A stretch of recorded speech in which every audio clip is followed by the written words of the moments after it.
Welcome, welcome, one and all, to episode 19 of Queers and Spheres, the all LGBT and ally casted live play D&D podcast here on my channel. We left off last week with the crew entering into the city of Hailval.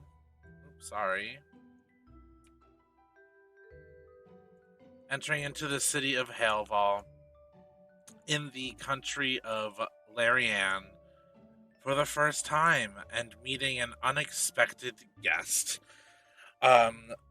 We left off the last episode after a fight with Garvix where our lovely paladin Riona interrupted our villain's speech. We met Owen, who is a barbarian and mercenary, who is also Ari's dad. Surprise, surprise. After a rather quick fight with some abyssal chickens and Garvix, we met and our friend Luothra, who we have dubbed Luther, and may have coined probably the phrase that has made us laugh the most. Bear. They found out that there is need for their help in the country of Larianne, and they made their way there with the help of Hangli Zhao. Our friends spent some time doing some things that would help them, as everybody has leveled up. All of our friends here in the podcast are level 10 now, so I cannot wait for all of you to see what they can do and how everything is gonna go. We start off in Larianne at the docks, but before we will catch to where our friends have met Dafni, who is the return of an old friend, so to speak, I am going to cut to our friend Rainer, as I had heard he wanted to do something special with this level up. And I will allow him to do so. Coming in. Derek's coming in. Okay, well, I'm already here. Rainer, before we get to where we are currently, I would like to take a step back. I was told and given a message that you would like to do something special for this level up, Rainer. And I would like to allow you to do that. Yeah. Before we get to our current point. Thank you. We're in an airship, right? Yes. Cutting back to now, we are cutting back to where you are doing this. We are on the airship. Yes. Okay. Perfect. So with this level up, I will be. Let me see. Okay, Rainer is gonna be in his room, kind Okay. of What's up? Well, you're on Hangly Zhao's ship, so there's like no rooms. It's kind of just like a barracks. Oh, we're back with Hangli Zhao. Yes, Hangly Zhao was in. You weren't here last week. I apologize. Hangly Zhao was the one that was able to be gotten quickly to get to Larianne. I would have tried to stop this if I He was here last week. he's a friend of Owen, Ariange's dad, and of Luther, a friend that we made back in Aditya. Everyone knows everyone. Okay. Okay. Rainer is gonna try and find. Rainer's gonna be on the upper deck, overlooking the scenery. Make a deck save. No, just kidding. Too soon? I will throw you off the ship, Derek. We will attack your life points directly. I'm just kidding. No need for that. I could use the immovable rod to stop me from falling. You could. How useful that would have been. Once again! Rainer, you're up on the top deck taking in the scenery. Yeah. What would you like to do? Explain what you are doing with this level up. So, with this level up, I am now level 3 paladin, meaning I get to take my vow. And he's gonna be overlooking, just thinking about all of the ups and downs this group has gone through. Disappearance of Opalin, death of Dream's brother, all the things that has kind of hit all of them. And he's thinking about the journey that they've taken so far. And he wants to make a vow to himself, really. Okay. About... You're not there. About who he's trying to become. So, Rainer's going to go and look for some kind of sharp instrument kind of thing. Let me see, actually. I mean, Hangly Zhao has some daggers. I'm sure some of your friends have some daggers. Actually, you know what? Rainer's going to go look for Riona. Okay. So, I'll go find Riona, Riona. I believe, was on the bottom deck most of the time during the travel. She moved around a little. She is probably at this point, yeah, she's probably down. Maybe like she just got room to take a nap. She's just kind of hanging out in the barracks. So she's probably just sitting on like a little bed, watching Rune sleep peacefully. Rainer's gonna walk up to Riona and say, "Hey, can you come with me for a second? Yeah, what's up? I want to do something to kind of solidify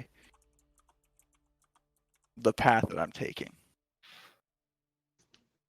And she smiles because she kind of gets the idea of what's happening. And she's like, I would be honored. And she gets up, and I think she'll take his hand and walk upstairs with him. Then he's gonna be looking out over the scenery. He's gonna ask Riona, "Do you have anything sharp or anything that I can use?" Yeah, I've got a dagger. I've got some smithing tools. What would you need? Raina is gonna take the dagger. Okay, so she takes her dagger off her hip and offers it to him. Raina's gonna overlook the scenery, and he's gonna say, "I am honestly surprised at how far I have come. How we've come, this whole party. I've never, back in Larianne, imagined me having so many powerful and honestly interesting friends or ever to meet someone like you, Riona.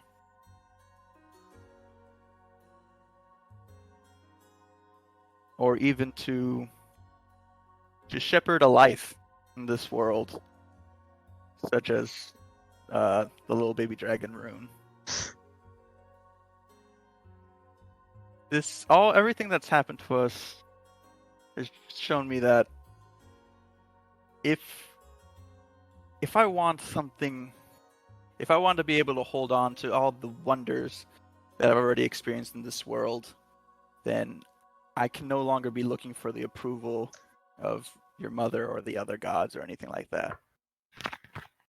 So I vow to myself, to the god that I'm aiming to become, that I will no longer ask for if I'm worthy or ask for the permission. I'm going to take actions to prove, not to anyone else but myself, that I'm already worthy to be a god. I'm going to challenge myself to commit feats that will scream to the world that Raynor is already ready to become a god. I will hone my body in the fires of combat so that my skills will be tempered with scars and wounds, so that everyone knows that I have fought to become a god.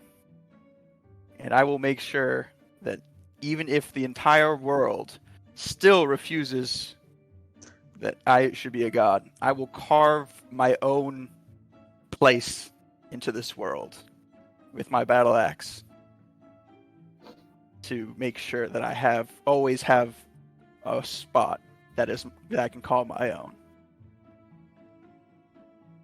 And then he's actually going to take the dagger and carve into his chest the word Vas in the runic runes, which means vessel. And then he's going to look into Riona. And I hope that as I take this journey, you are always there by my side to witness that I can become a great man for you and Rune as well. I think Riona walks towards him and she places her hand on his jaw and says, "To me, you were always worthy. You never had to prove that. You are always a great man. You always will be. Every day, every moment, you just prove that more and more. And I am honored to have been able to be here, to know you as my friend, to know you as my lover, and to know you as we care for Rune and go on this journey together. You are so much more than you've ever believed. And it's time the rest of the world saw that too. I will be here next to you in every battle, every step, everywhere we go. I will be by your side. I'm with you. Even after we ascend, I'll be there too. You will always have me." And as she says that, she lets go and reaches behind herself and takes off the necklace that I think she's worn since she was a kid. And she takes it and she says, "This is my promise to you. And this is the reminder." And she puts the necklace that her mother gave her around his neck. I am always with you. Rainer is going to take off the book he has worn his entire journey and push it into Riona's hands. I no longer need this to guide me. I'm sure that so long as we're together, I'll reach the ending that I want to see. And he's going to grab Riona's hands and pull her in for a kiss. And she squeezes his hands and returns the kiss, maybe a little too excitedly. As you two share this very special moment, I need both of you to make a wisdom saving throw.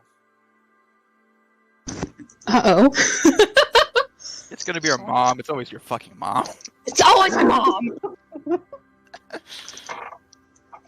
And is it not my mother? 13 for Rainer.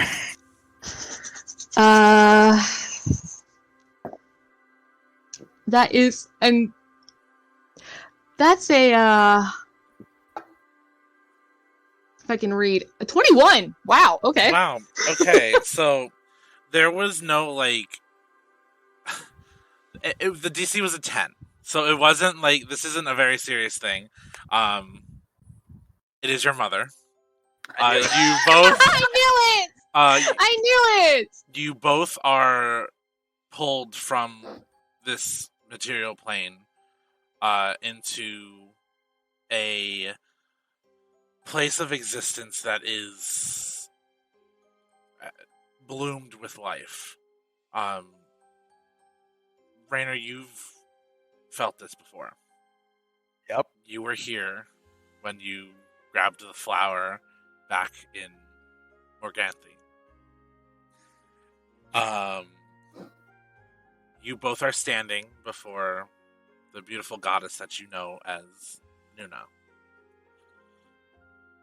She smiles and stands there with her arms open, expecting hugs from both of you. And is like, well, are you going to keep me waiting? I think Riona runs full speed, because I don't think she's ever gotten to hug her mom. Nuna laughs and gives you a tight hug, and for the kind of way she carries herself, it is surprising the way that she lifts you up your full weight and spins you around. And looks at you and goes, my daughter.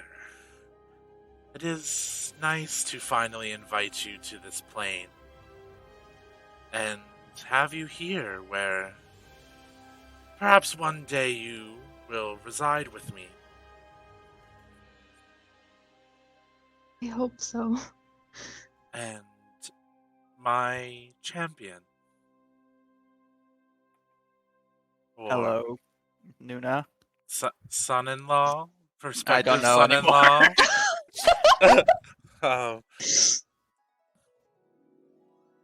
I'm sorry to pull you out of such a sweet moment. You're not the first. Wouldn't be the first time, I know. Mothers ruin everything, I get it. No, it's friends. Yeah. But I just wanted to say the journey you are on is going to be tougher from this point on. Larianne's going to be a very difficult place. Some people will be hurt, some people will be emotionally hurt. As aspiring gods, you know that there's a chance that you will be hurt physically, but there will be emotional things coming up. And Riona, I see that you have met your... You know, Ari is very androgynous and gender neutral. I don't know how to refer to my grandchild. There is not a word for a gender neutral According to the nephew, scrolling niece. text, say them. From the beyond, Say them. from the beyond, Nuna hears a whisper from time immemorial itself saying they refer to themselves as an NB. An NB child is fine, if not grandchild. Well, I to the voice, I refer to you as my grandchild, but I don't know niece or nephew way. You can, honestly, Nuna, you can say nephew if you'd like. It's fine. Your nephew, I see you have met.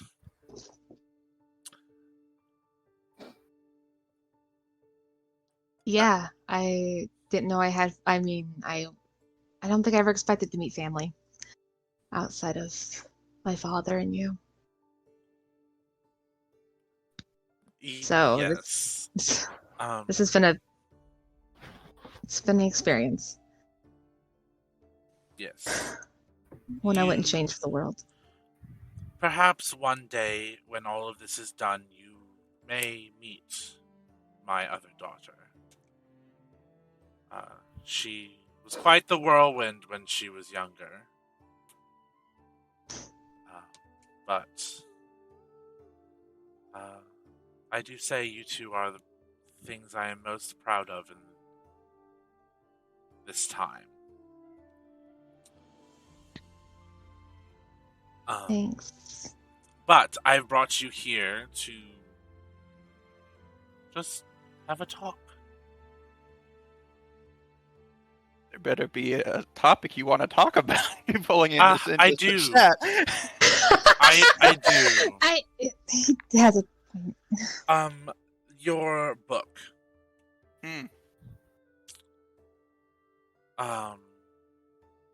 There will be stories added to it, as there will be new things that you will discover. I know you have discovered many new things on this journey, Rainer, but these are new things you will discover about your own home.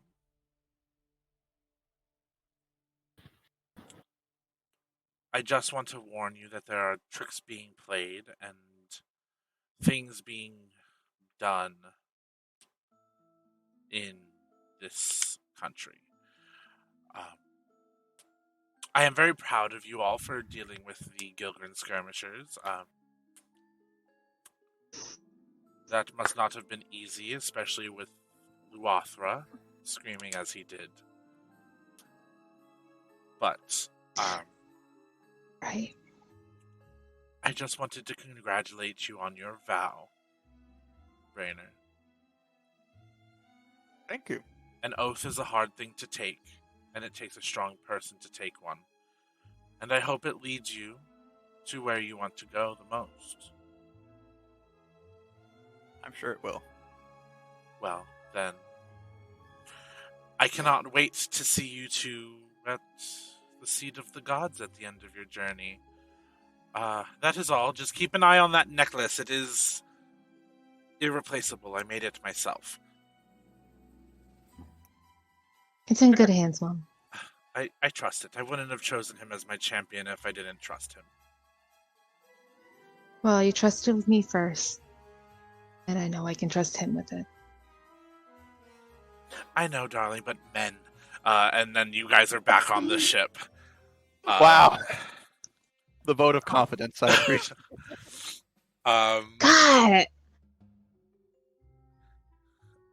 She is such a mood killer. She must have like a flower that blinks whenever we're having a moment or some shit. Yeah, her and Elias. Yep. What happens to you guys when you're summoned to Nuna's realm? Does like your bodies go there, or is it just your mind? Well, last like, time I ragdoll went on the ground? catatonic. Last time I remember that. So Apparently I did too, so... Well, you last- unconscious and drawn on your faces. If I remember, last Last time it happened for Raynor, he rolled really, really bad. Yes. So that's why he went catatonic and flopped. Mm-hmm.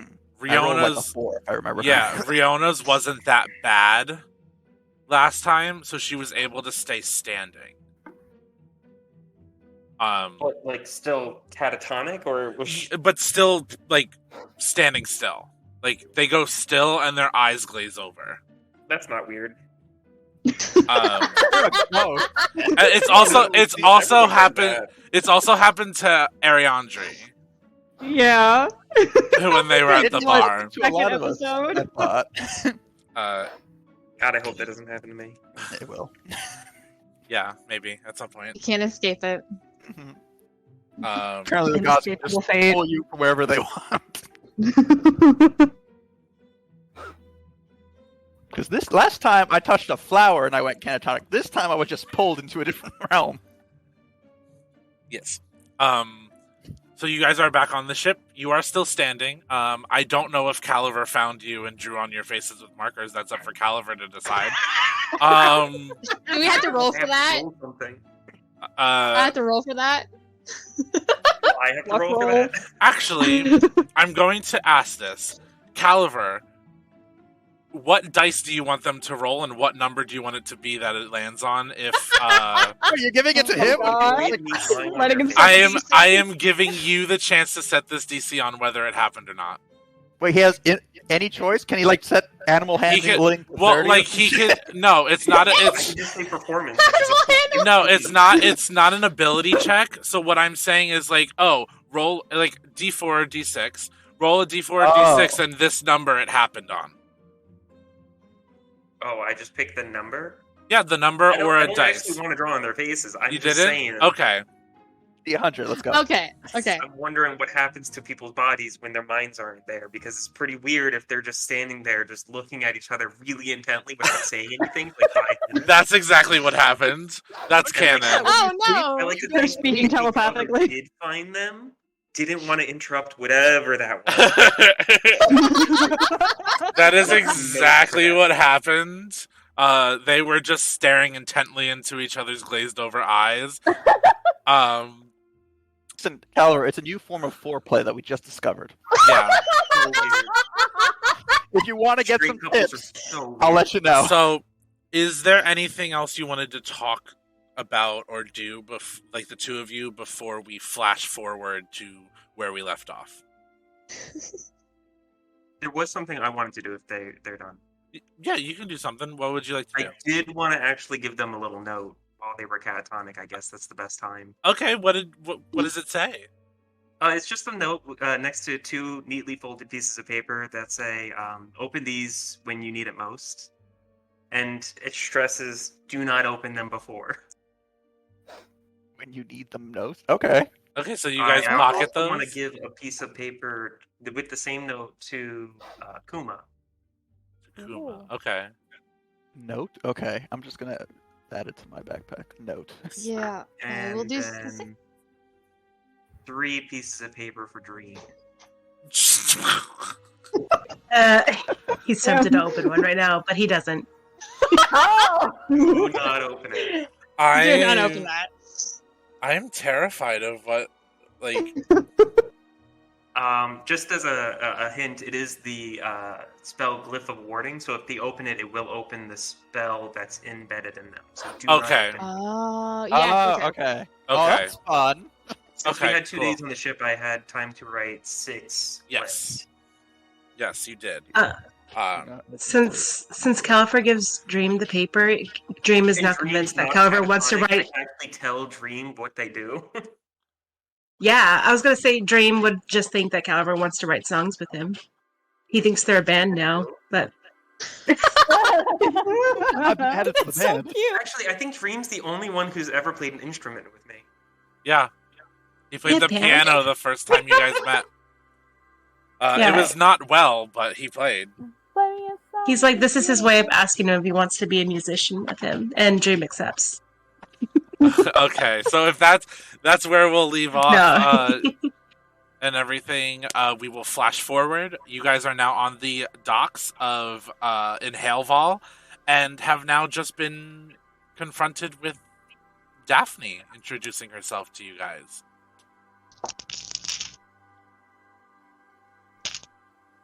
Hello. I blacked yeah, out.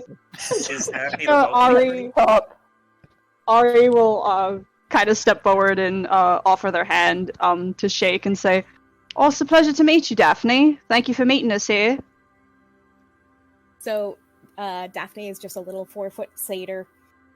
She has big glasses the lenses themselves are kind of thick. I love her. She has very pale blonde hair.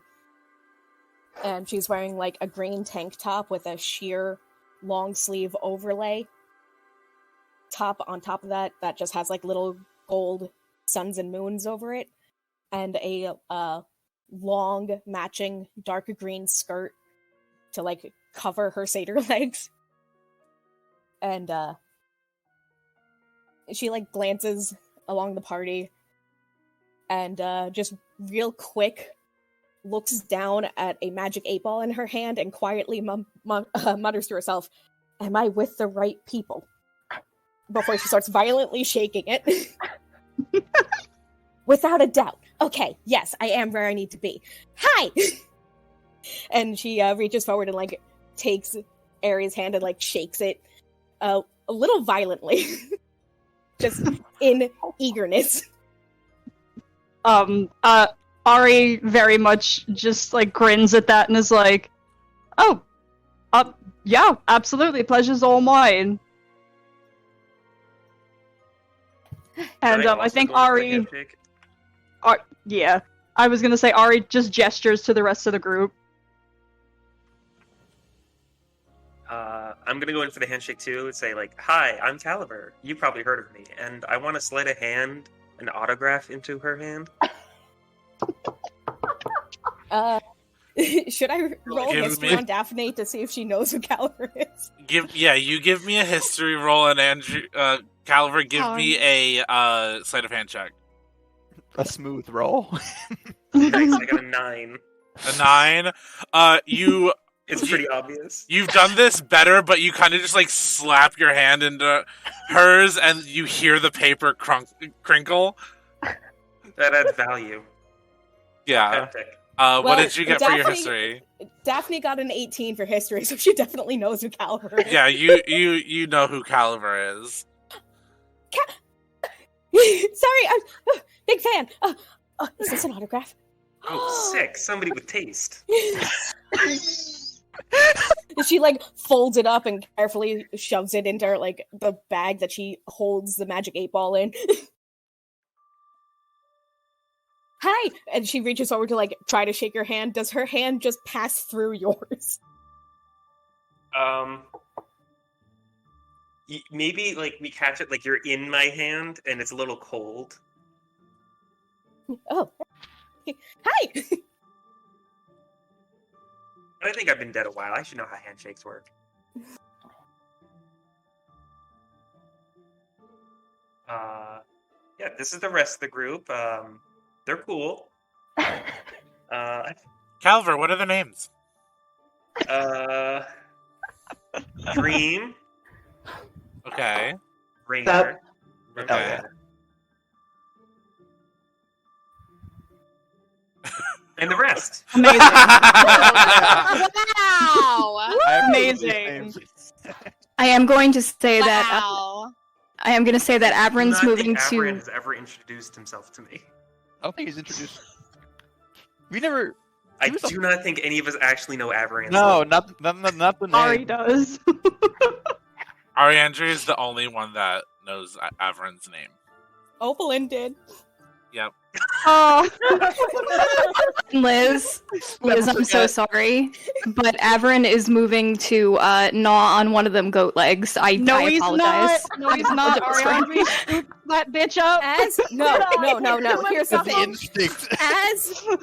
As Avron tries to bite one of her legs, she will in turn lean in and try to bite one of his tails. Okay. Oh my god, wait, I totally... Respect. I forgot that Avron is now the size of a German pointer and has two tails. I totally forgot that change happened last episode. Yeah, Avaran. After that fun fight. Yeah, Avaran had his first technical big battle win. So he just about, I want to say, doubled in size, and grew an extra tail. What's his height? He's probably up to. Oh, he's probably up to your shoulders, Rainer. Fuck, that's big. You're next, Nikki. That's big. Like his Avaran's large. Like Avaran's back is probably equal to when he's standing on all four legs. His back is equal to your shoulders. My God, I need to So it just kind of looks like you guys are a group walking with a small dragon and a large two-tailed fox dog. Fucking menagerie of people in this group. Amazing. Anyway, we've been touring across the continents, and this is our next stop. We've been touring. Yes. Oh. That's it. Every battle is a performance. It is. Battle of the bands. Mm-hmm. Hello, Dafni. It's a pleasure to meet you. Oh, and Hi. your name? Rainer. Rainer. Okay.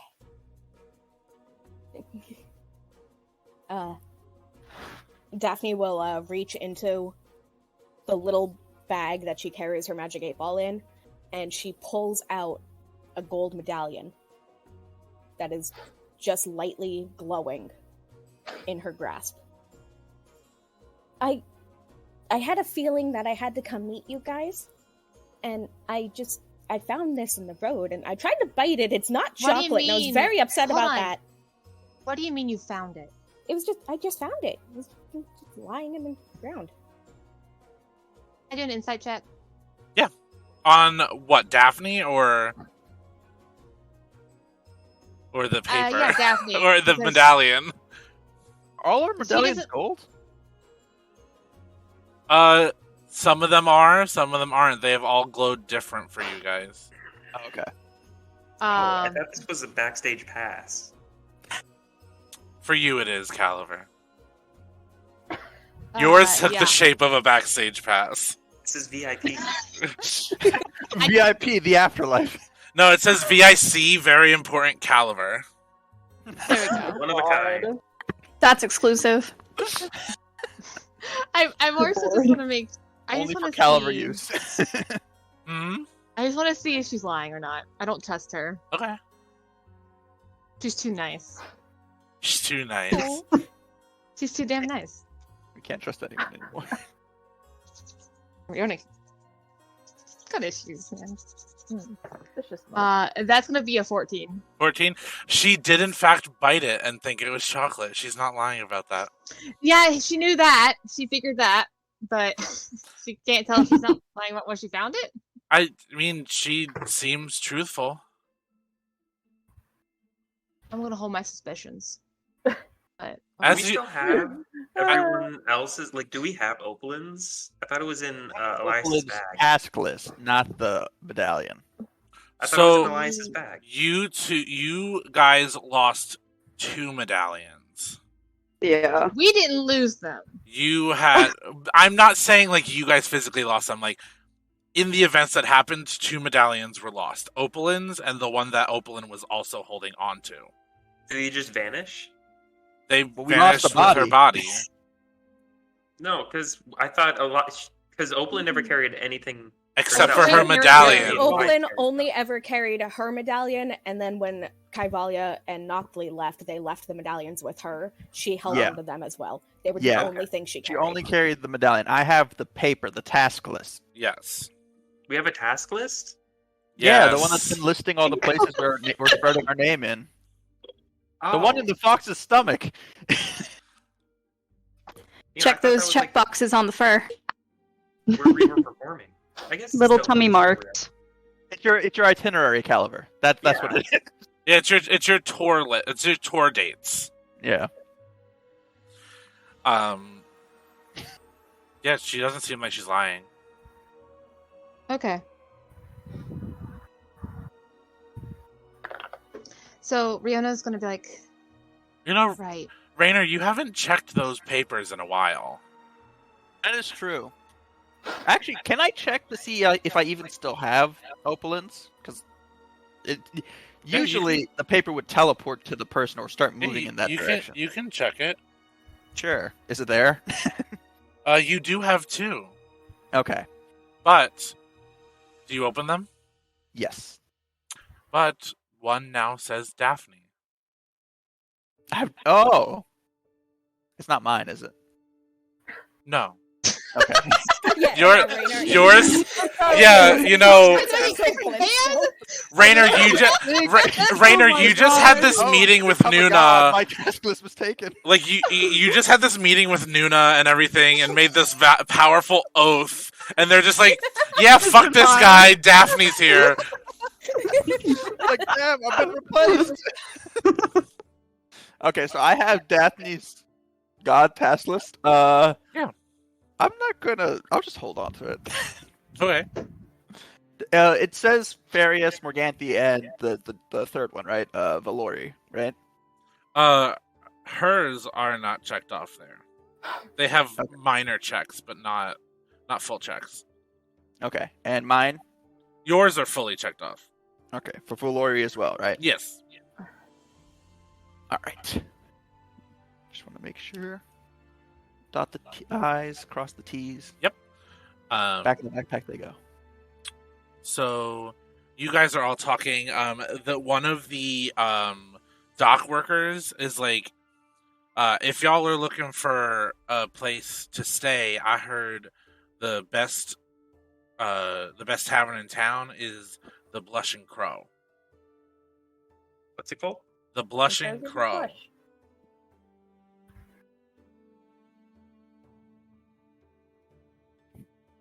Oh, what? Guy passed out on the way here. I can show you where it is. Sure.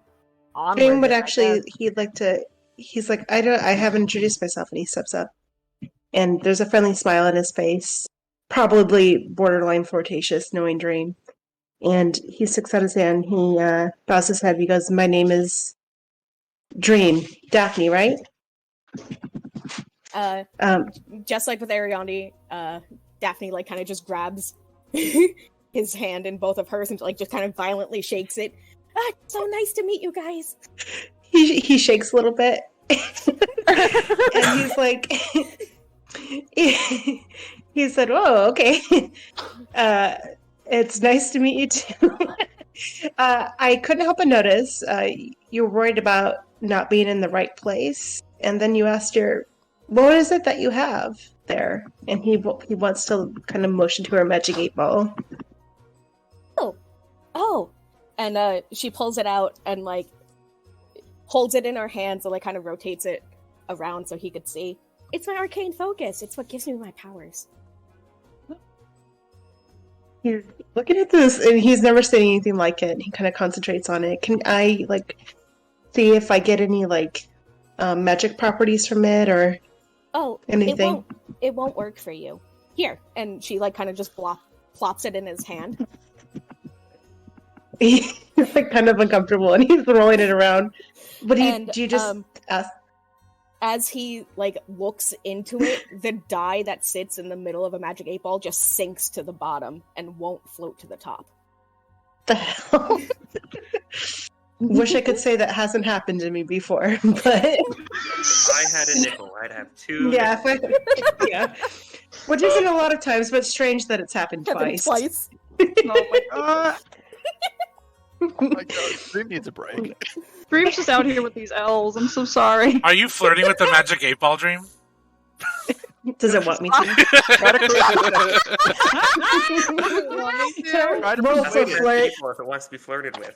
Yeah, can I ask it? It's nervous. Why won't you work for me? Yeah. Yeah. You ask it, why won't you work for me? No, he's gonna ask, are you shy? And he's gonna shake it again. Nothing happens. Come on, baby, work for me. Yeah. You don't even hear the liquid inside of it swishing. It's almost as if everything is solidified as you ask a It's question. just like a bowling ball then. He's just shaking this fucking miniature bowling ball in his hands. Yeah, you're just aggravatedly shaking this solid ball. I think at this point, I think Riona's gonna walk up to Dream and place her hand on his shoulder, like, "It's okay, buddy. Not everyone's made for magic. It's okay." He's honestly a little dejected by that. His shoulders slump and he hands it back out to Dafni. He goes, "It was worth a try. I was just curious. It belongs with you, I guess." She like takes it. She takes it back and like kind of clutches it close to her chest. Did you want to ask it something? I can ask it for you. Oh, I was just curious. I just magic like that I haven't seen before. Will it answer any question? It has to be a yes or no. A yes or no? Yeah. Oh, Ask it a question? good. Yeah. Does Rainer like Riona?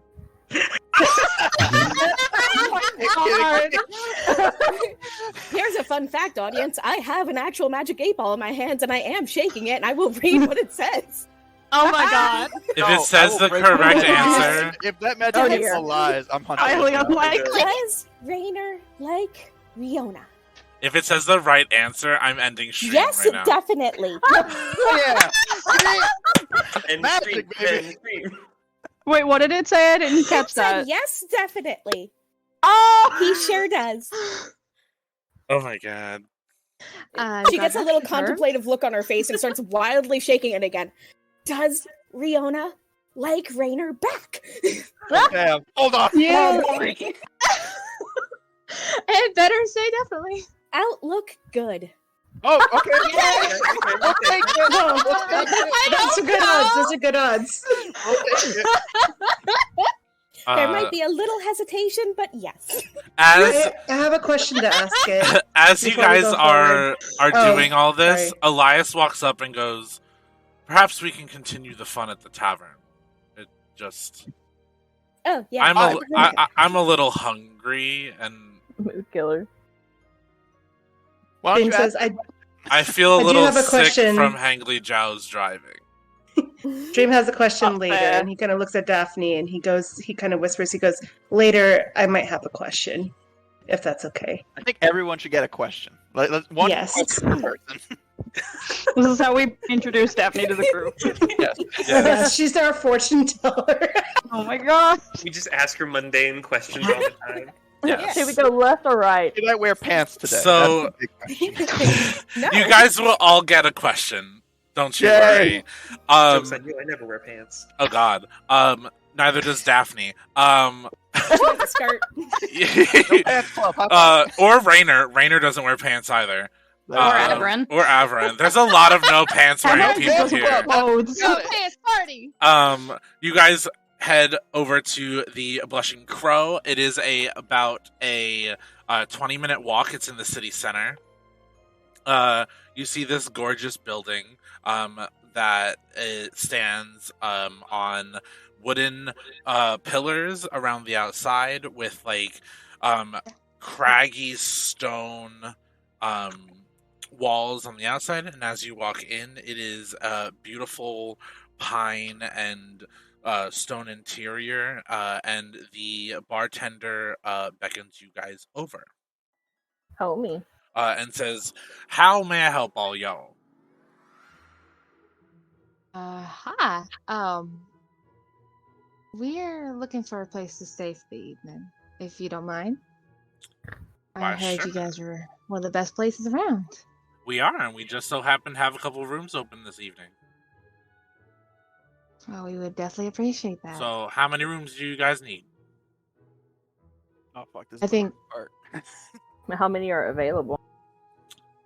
We got about 10 available. Okay. How many of there we are? won't. There's Averin, Caliver. Is anyone sleeping with anyone? I'm staying with Riona and the dragon. Oh, what was the name of the bar again? The Blushing Blushing Crow. Crow. Blushing Crow? What a Yeah. weird name. I want to perform. You want to perform? Go. There's a stage. Okay, great. So Caliver will sleep on the stage. Beautiful. Win, did you want Aberan to stay with Ari? Dream can stay too. I love that. Okay, Sleepover. beautiful. Yes. One big bed. So Oh, that's God. Ari, Dream, and Aberan. Dreams are made of. All right. Truly. You Hey, guys split up the roommate situation. Caliver, give me a performance check. I will be staying in just somebody's room. I just haven't decided. That's fine. You just said you wanted to. You said you not wanted me. to. I got yeah. 32. A 32. Oh my god, 32. I'm very These are good. what dreams are made of. This is hot and spicy, and due to Caliver's performance, which he will describe in a second, you guys do not have to pay for your rooms tonight. Hell yeah. Caliver, please That's what dreams are made describe your performance. I think I'm trying to show off a bit for Dafni. Okay. Because I saw that she was such a big Caliver fan. I want, this is a good time for me to, get with the fan. You know, make sure that they remember who they love. Never forget your name. So I think this is going to be, maybe, one of my more classic greatest hits songs, which is going to be a rock song. Okay. It's going to be high energy. I don't really know quite what it would sound like, though. That's fine. Oh, actually, you know what? The song Magic 8 by Set It Off. Okay, I know. Yeah. Okay, I get what you're putting down.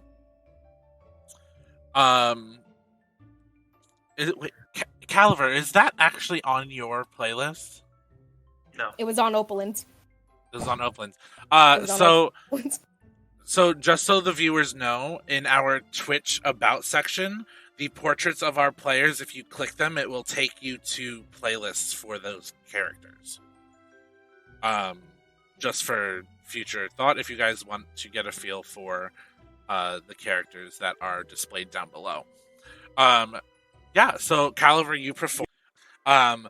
So you guys are sitting there. The bartender looks at all you guys and goes, do you guys want a drink? We got a couple different options. We got the Thunderdome, we got the Laughing Cow, and we have the Flying Seagull. Kuma's definitely wanting the Laughing Cow.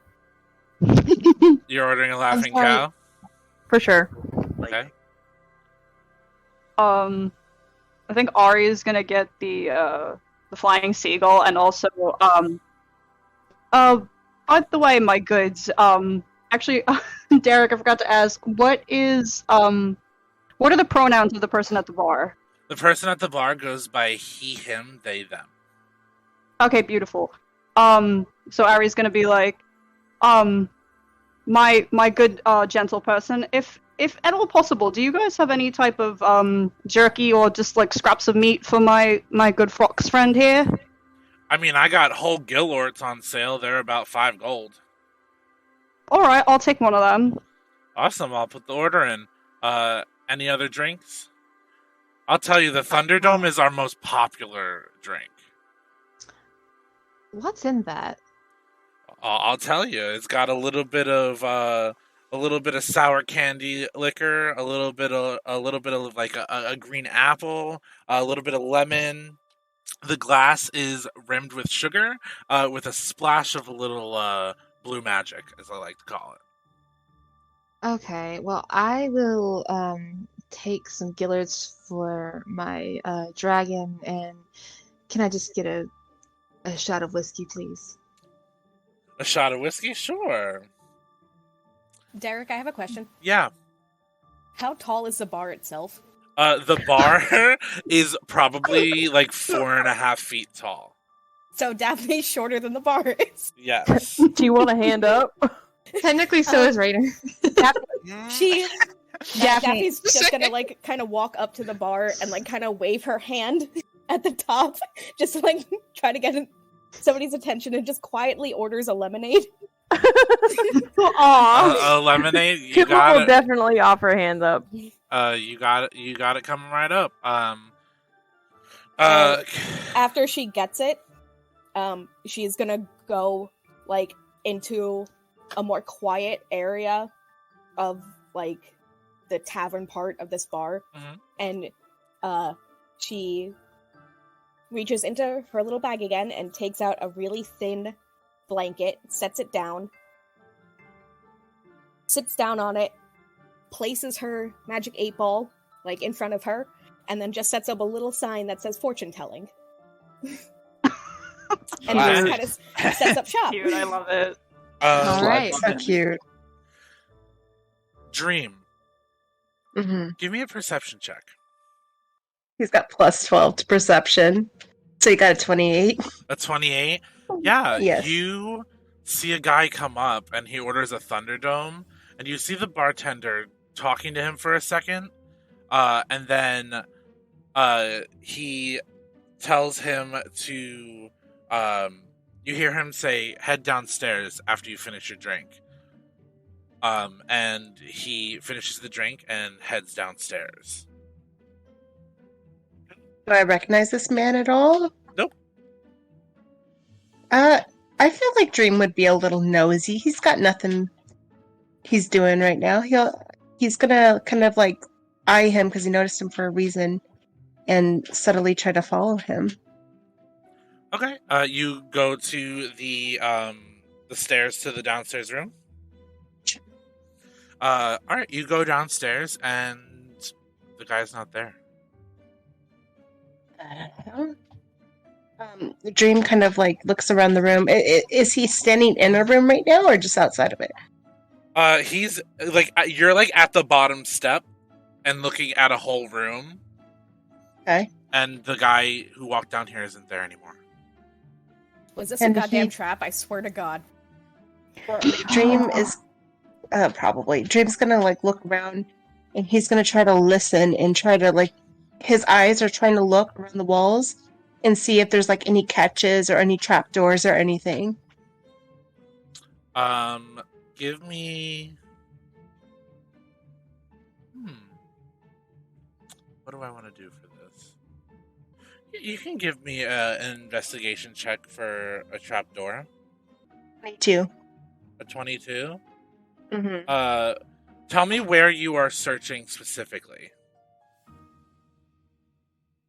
What do I see in the room? Is it just an empty room? No, so in the room you see it's like a very lavish like smoking room, almost like you would kind of think that like mafia members would go down to have cigars in bars, and it just is like it's like very lavish and nice with a single bookcase in it, and like the tufted couches that would be shown in like mafia movies and stuff like that. It matches the theme of upstairs, but is a very like almost like higher end feel to it. Any cigars laying around? Yeah, there's a couple still in the trays. Can I try to take one before I look around? Yeah, you totally can. Okay, he's just gonna kind of swipe them up and pocket them, and he's still kind of looking around the room. And as he notices the bookcase, he gets closer and he sticks one of the cigars in his mouth and thought. And he's kind of kind of chewing on the end there as his eyes nosily look at this bookcase, and he's going to try to see if there's any like trapdoor in the bookcase. As you are like walking around and looking, you hear footsteps come downstairs, and the bartender's like, what are you doing down here? This is for customers, and I don't think you bought anything yet. He goes, excuse me. He goes, excuse me, and he like lowers his cigar. He goes, do you know who I am? No, because you didn't introduce me to you at the bar. I didn't think I had to. As owner of this establishment, you should already know who I am when I walk in the place. Oh, that's funny. You're not the owner. And who would be? And can you try to light the cigar with some as he's trying to intimidate this man? If you want to intimidate him, give me an intimidation check. intimidate, but kind of like, I'm the shit here. He's got a 12. He's A 12? Try it again. Yes. Try it again, kid. I tried it again. I just gave you advantage. Try it again for advantage.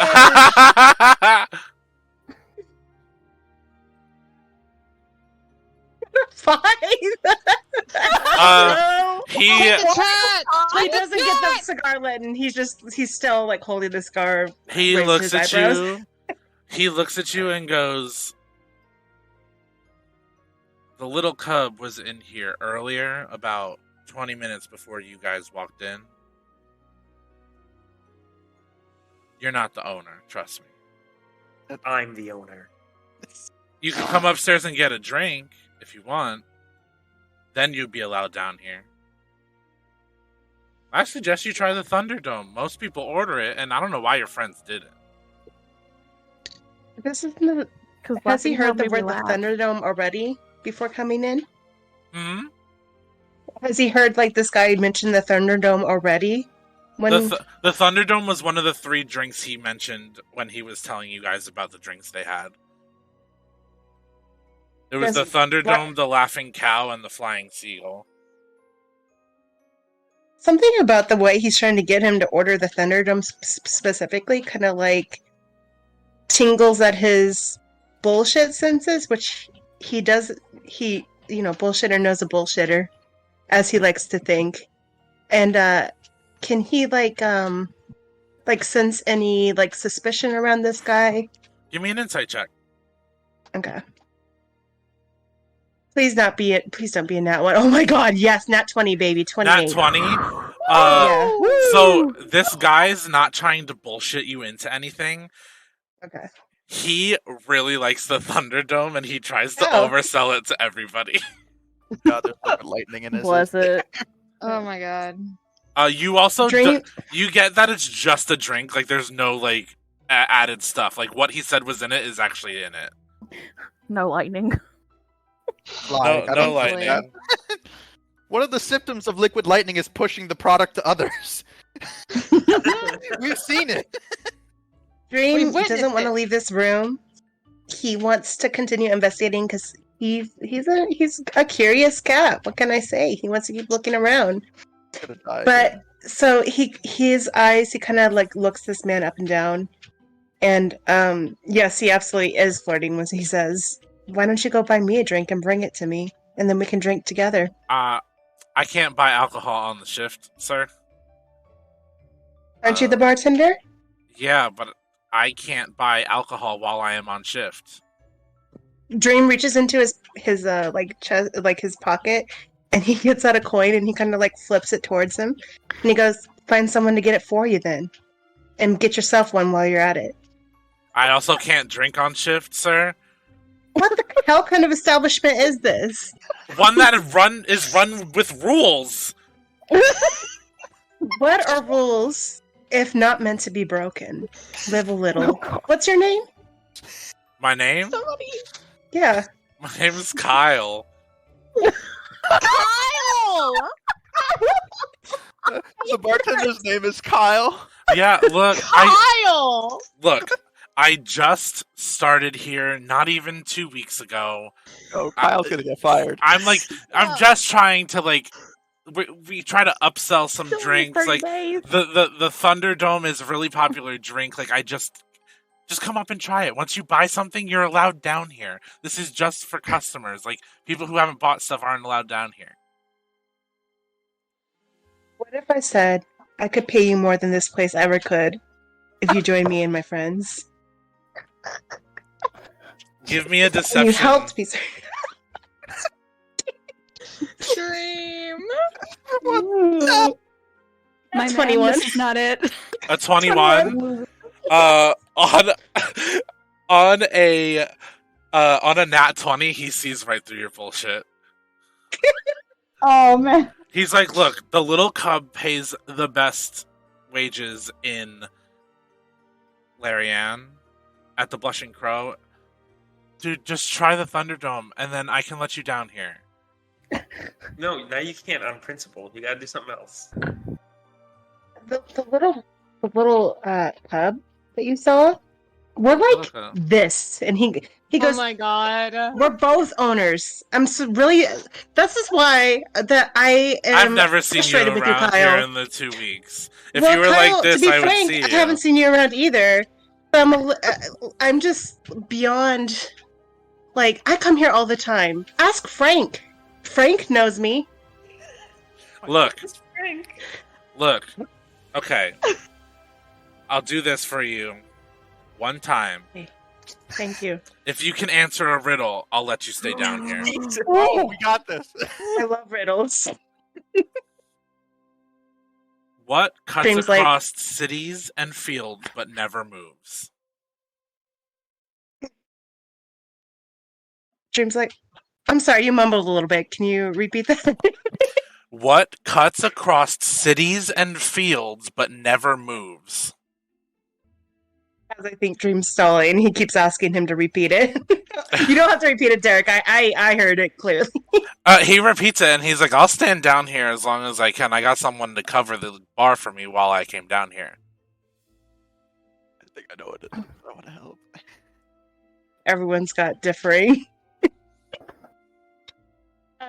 Dream's like, he thinks he knows, but he's gonna look him in the eyes, and he goes, roads. I'm sorry, what was that you were mumbling? Say that again? That's not the right answer. Fuck. Okay, that's our stalling answer. No, what did you say? Roads.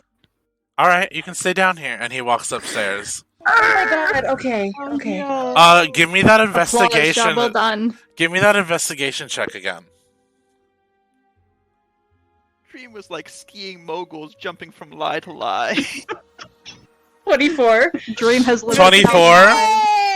Yay! As you are looking around this room on the bookshelf, you find a book titled The Fighter's Ethics by Yaramir Thomas. Yaramir Thomas. Is this something that maybe he would have seen before or heard of?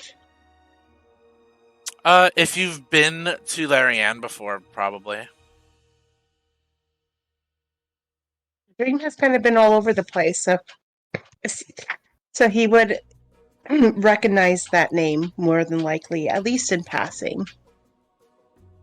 So, he's going to try to take the book because he thinks that this might come in handy. As you grab the book, there's a click, and the bookcase pops forward. Secret tunnel. Knew it. Fucking knew it. And Dream says that out loud, by the way. And he's gonna fucking go in the entrance. He's gonna, with one glance over his shoulder, his ears are flickering all crazy, trying to hear in all directions. And he's gonna kind of duck through. Cool. But then he pauses and he kind of wants to let somebody know so they can come with him, but he doesn't want to leave this spot. If he kind of steps up the stairs to kind of look up, does he see anybody near the top that he recognizes? So he can kind of yell up at them? Everybody was at the bar, last I remember. I don't know if anybody moved away. Because the doorway to go down here is a little offset from the bar. Okay. I think Riona may kind of poke around and look for Dream because she doesn't like the idea of him disappearing. Avern is probably also sniffing around the bar for yummy little morsels to eat. So you could, there's a possibility. Actually, give me a luck check. Give me a flat luck check, Dream. Okay. Oh God, is luck going to be on his side? Is the question. Caliber's only still Only if you want to still be performing. What was that, Caliver? Am I still performing? You are performing, but Dream would not be able to see you from where they are. You're on stage. I have a very dumb question. How do I roll for luck? Just roll a flat d20. Okay, you got it. You got it.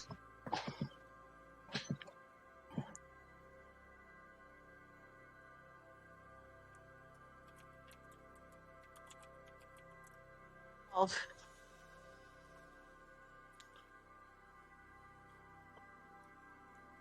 got a 12. You got a 12? Yes. You see Riona at the top of the stairs. Okay, Dream's gonna go, hey, Riona, What are you doing down there? come here real quick.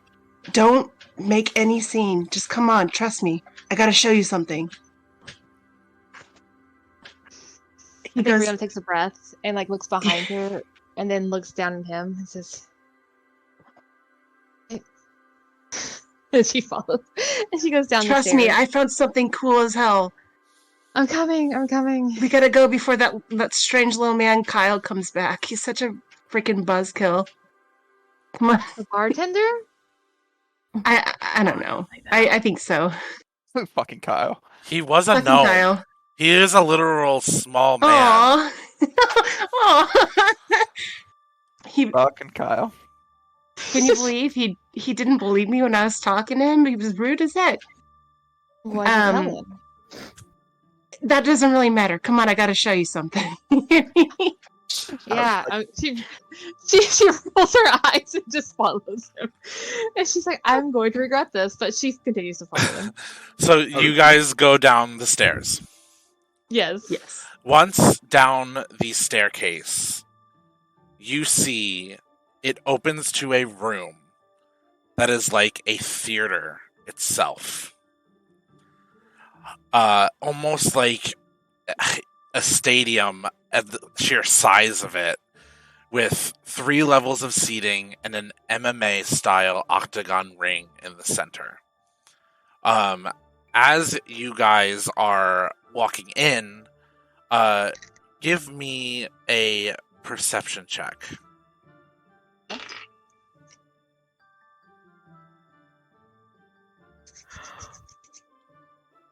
$29. 29. Yeah. I got a 1 second here. 22. 22. You guys see 2 people in the ring sparring.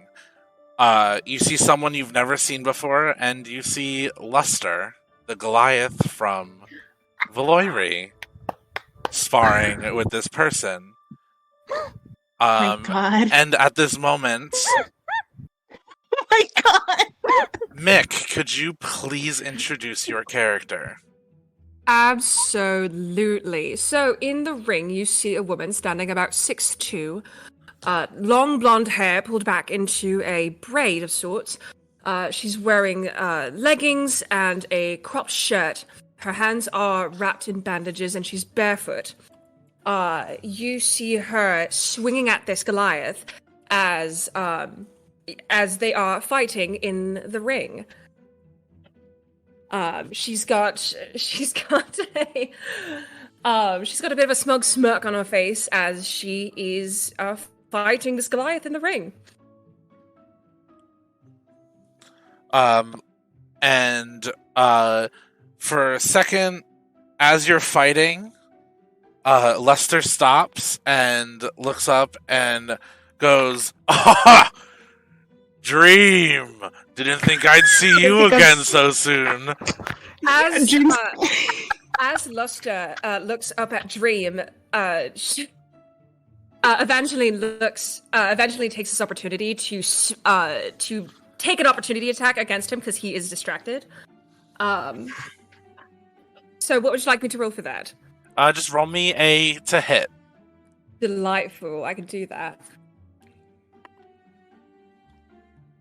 Hey, so does a 25 hit? It does. With 19 plus 5, delightful. So that'll be 1d8 plus 2. Yeah. That's 5 points of damage as Awesome. she takes the opportunity to just.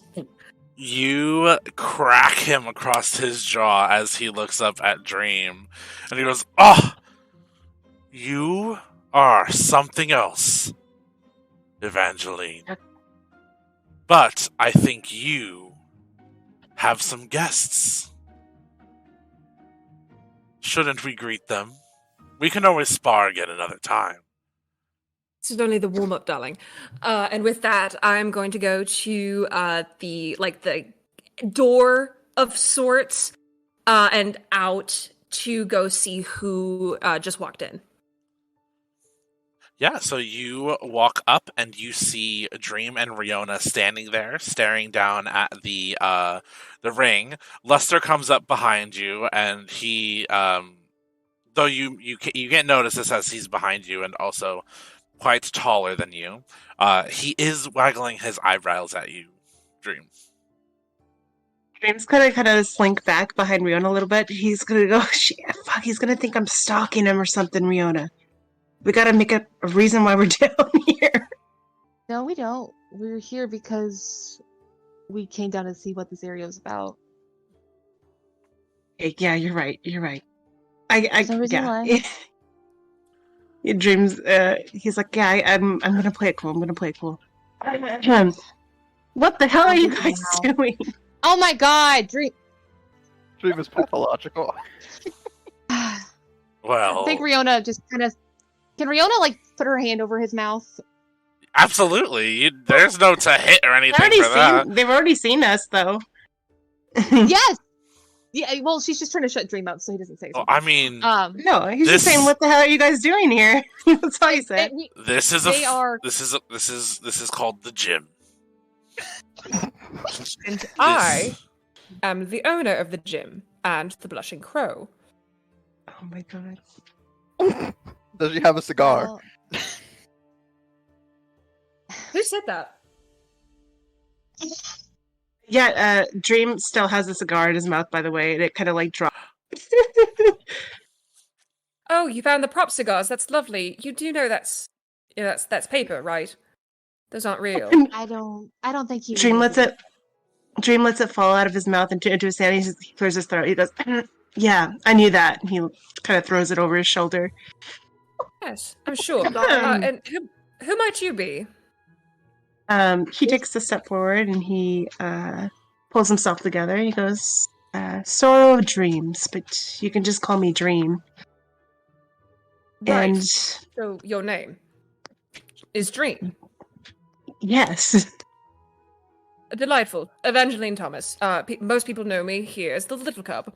And she holds out her hand to shake yours. Takes it slowly, like he's in shock. Because he just lied about knowing this person. And he goes, "So you own this whole place?" Yes. Did you hire a guy named Kyle? Yes, he's a delight.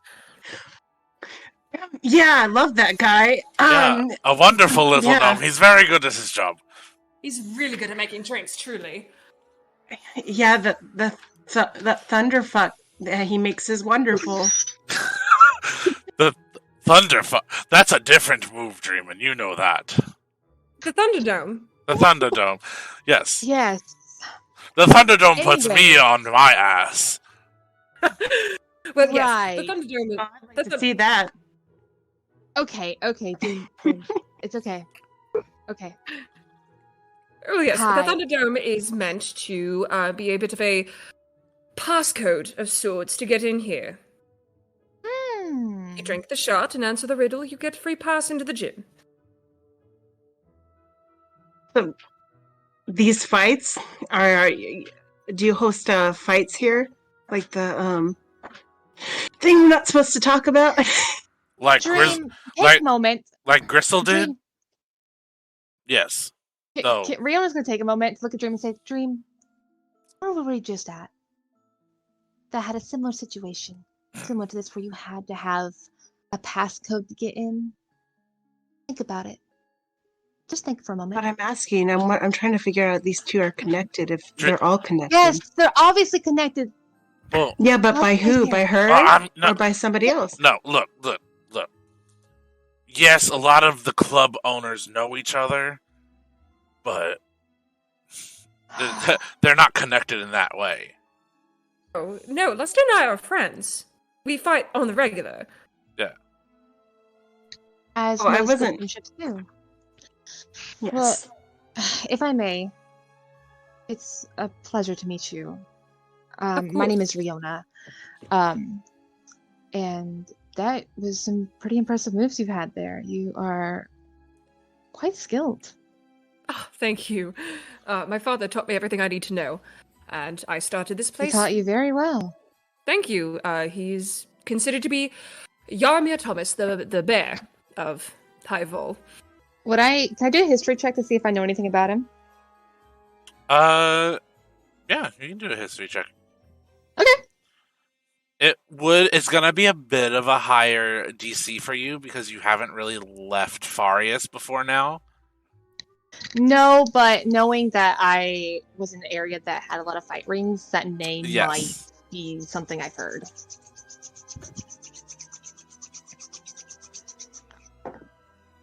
And that's going to be a 14. 14. Unfortunately, it did not hit the DC. Okay. The name, a lot of people have heard that name before, so you've probably heard the name, but you don't know much about him. Okay. Lester looks at you guys and goes, "Well, is Kuma still traveling with you guys?" Yes, she is. Did you want to say hi? Hell yeah, Evangeline, Kuma was the champion that defeated Gristle at our club. No shit, really? Yeah, she's got skills, but we had to let her go because Gristle bought her out her contract and stuff. Well, if you would like a real challenge, then no offense, Lester, but if you want a real challenge, she's the one to fight. Oh. I guess I'll have to see this myself. Why don't you bring your friends down here? I will go get them. And then we'll be right back. And then Riona grabs Dream by the arm and drags him out of there. They're doing that. Well, no. Can you sleight of hand and try to re-grab the cigar that he dropped because he did kind of like it for the aesthetic purposes. No. I don't want anyone to see yes, him though. give me a sleight of hand check, and after that, give me a perception check. Sleight of hand 13, and then perception. Perception of 29. With the perception check, Lester blows you a kiss as you're being dragged away, and winks at blushes you. a little bit. He turns his head real fast, but he kind of blushes a little bit. I think this is going on as Lester blows the kiss at Dream. Evangeline just looks between the two and just kind of goes, right. And she goes back to the warm up area of the fight ring. What, a guy can't have his fun? No, I'm not saying you can't have fun. I'm not gonna yuck your yum, and that's what you mean. As you walk away, you guys head back upstairs, and walk up to, I guess, your friends that are at the bar. Calver, are you still performing, or? I think as time's gone on, my performance has probably gotten more out of hand. Oh God! I started casting I'd love to hear spells. that. You started casting spells. I'm using Major Image to make the stage look a lot nicer. Oh God! I'm using Enthrall. I'm using lights. Awesome. So you're still performing. Good. Yeah, but unless you guys need me. Well, do you guys wave Caliver over, or do you allow him to continue to I also perform? do have my what was the thing? Mirror images. Oh yeah, your mirror image boy band. Got it. I think Riona will kind of try to get his attention and wave him over. Yeah, I think as you try and wave me over, I'm gonna have one of the lights shine on you, and I'm gonna try and bring you up on stage. And she's gonna go up on stage. And I want to give you the mic. Give me a performance check. Can I assist? I'm doing both. I will allow. I'm helping. Yeah. I at this point only Caliver can give the help action. Damn it. Okay. It's okay. It's okay. All right. Dice don't feel me now. Did not expect this, and I love every point. On this. That is going to be a 12. All right. That's with advantage? Oh, with advantage? Hold on. Oh yeah, Caliver was helping you, so you got advantage. That's a 21. Oh my god. Nice. No, wait, no. Hold on. I miscounted. That's a 22. Oh, nice. Awesome. Yeah, so Riona, you jump up there, and first there's a bit of a shock that Caliver's like handing you the microphone, and then like you kind of look at Caliver. Caliver, how are you looking at your friend when you see this like kind of like look of shock of you handing the microphone to her? I just have a big shit-eating grin on my face. Yeah, this big shit-eating grin gives you the courage to like step up and like actually perform. Mm-hmm. And Caliver, are you giving her a solo or are you duetting with her? I think it starts off as a solo for Riona, and then like I do the chorus in the back, or Mies do the chorus in the background. And then the song will end, and we'll tastefully, like, as Riona will leave the stage, Caliver Prime will leave the stage, leaving my 3 doppelgangers up on the stage. Caliver Prime. Caliver Prime. All right. Well, so you guys perform this song, and the crowd goes wild. They're cheering for Caliver. They're cheering. They're cheering like "Orc girl," because they don't know your name. Riona yells back, "Oh wait, I have thaumaturgy." Riona will use thaumaturgy. I have thaumaturgy too. Make it loud. Hey, yeah. So she's like, "My name's Riona." You just hear one guy go, "Oh shit, Riona!" And they're cheering you guys on. Caliver, do you leave your mirror boy band on stage to perform while you go over with your friends? Yeah, I just want to see how long they last. Yeah. Okay, so they only last pretty much for just a song, but I'm going to use some sorcery points to make them last longer. Cool. Also, since it's roleplay, I totally would have allowed it just to last longer. Oh, okay. I'll just use that sorcery point, though. Fair is fair still. Yeah. So you guys go over to the bar, and what do you tell your friends, Dream and Riona? I think Riona's gonna look at Dream and say, "Tell him what you saw." There's a... I don't know if... No, I didn't do anything wrong. And he kind of like side-eyes Riona on the side of his gaze. And he goes, He did something. You're welcome. I found a really, and he loses his voice, a top secret club down there. Like the other one, you know? Okay. With that one guy and run, and he like mimics, Riona, you're not supposed to say that. What did Riona say? It doesn't matter. Trust me. We found a gym where people can fight other people respectfully for bets Or money. Hey, sure. Yeah, Like that highly illegal fight club from the other town? Exactly. Like pretty much exactly like that. Yeah, a little bit. We have a cop in our squad. I'm sorry. You just hear Elias pop up and go, "Former cop." As he's like shoving his face with like Gilor meat and stuff like that. Okay, just checking. Well, again, Ari, you wouldn't have jurisdiction here anyway, would you?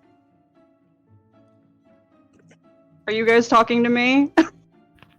Yes. Yes. Okay, I just wanted to make sure.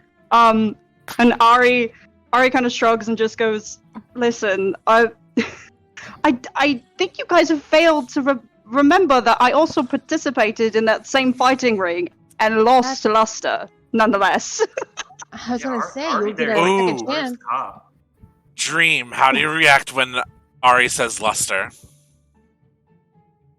He kind of straightens up a little bit, and he kind of averts his eyes, and he's like, "Yeah, he might be down there too."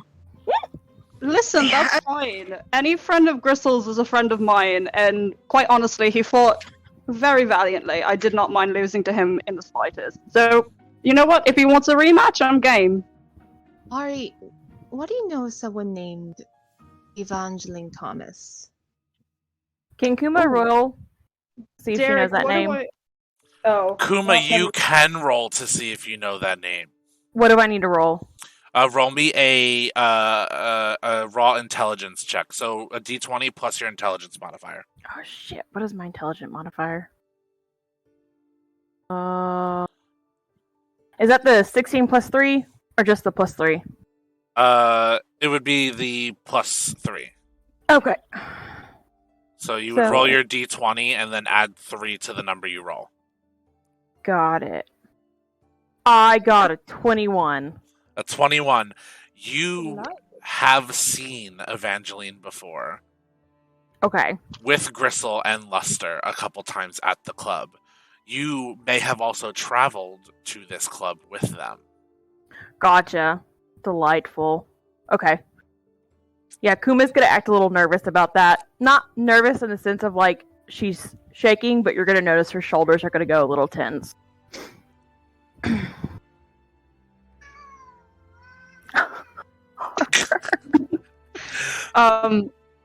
Derek, does Ari know anything about Evangeline, or? You probably wouldn't. From what I know of Evangeline, for a time she traveled around, but she really stays with her club and takes care of the club very well. So unless you've been to Larianne and been to the Blushing Crow before, I would say that this name is new to you. Okay, that's fair.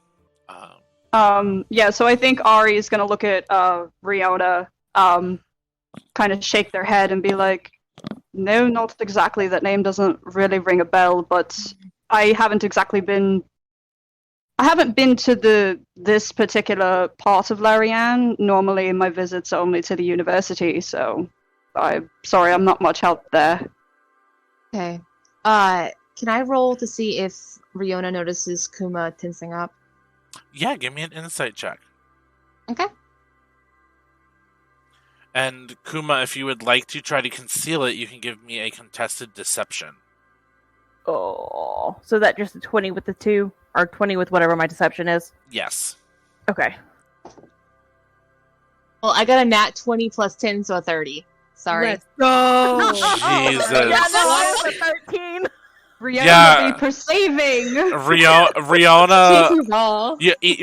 Riona, even though you don't know Kuma very well, you look over at her and just see she's tense and almost nervous.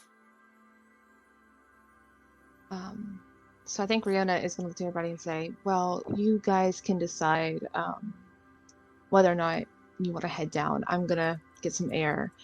And she kind of steps away and she kind of like walks over to Kuma and she says, "Meet me over here," and kind of heads to a quieter corner of the bar. Kuma begrudgingly will get up and follow.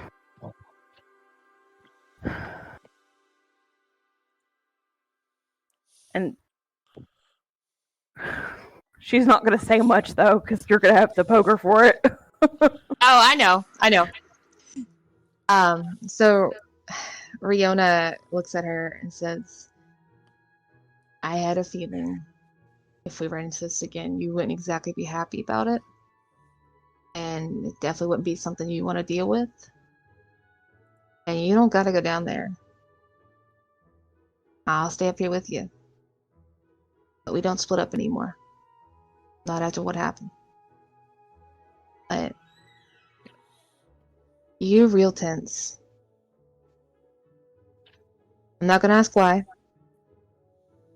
But I get the feeling with it being a fight ring and he mentioned an owner's name, something happened. I know that look. So, I'm here if you need me. I'll stay here with you all night if you need me to. But if you're not feeling up for this, you're not alone.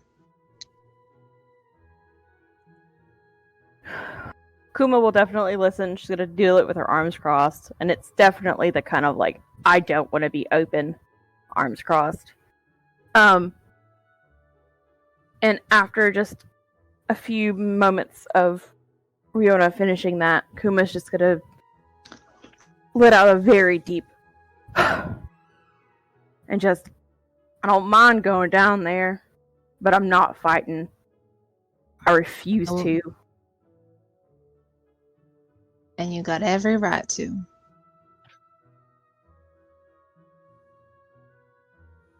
You don't gotta do a damn thing you don't want to do. Got that right. And I'll see to it. Not that you need my help, but...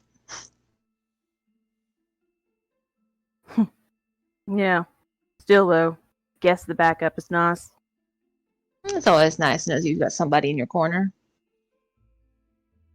I'll be in your corner. Are you just popping up in the corner now? I'm sorry. I'm putting on my disguise. You said that. You said that, and immediately my brain went, I'll be in the corner watching you kiss her. Whoa. That's me in the corner. Okay, so you guys all head downstairs and meet Luster and Evangeline in the sparring area of the ring, not the actual ring. And Luster goes, "Oh, Kuma, how do you do?" I do okay. It's been a little weird being around these guys, though. Yeah, sometimes when you have an adventuring party, sometimes it's weird. Got that right. So you're this Kuma that he's been talking about? Yeah, I am. Oh, it's a delight to meet you, Evangeline Thomas. She she holds out her hand for you to shake. Kuma's gonna eye it a little warily before taking it and giving a small nod. It's nice to meet you. It's nice to meet you as well. I heard you're a fighter of sorts. This is where you're gonna see Kuma's face twitch a little before she shakes her head. I was, but I'm not anymore. My contract's been bought out. Tired. I respect that. Well, hopefully you can see some fighting tonight. We'll see. Can I just quick insight Kuma just for like a quick vibe check? Yeah, you can vibe check. Delightful. Rename insight to vibe checks, please. That is a 17. Just give me a vibe. Tell me everything about her. Just kidding. No, tell me like when Evangeline says, oh, you were a fighter, and she was like, was.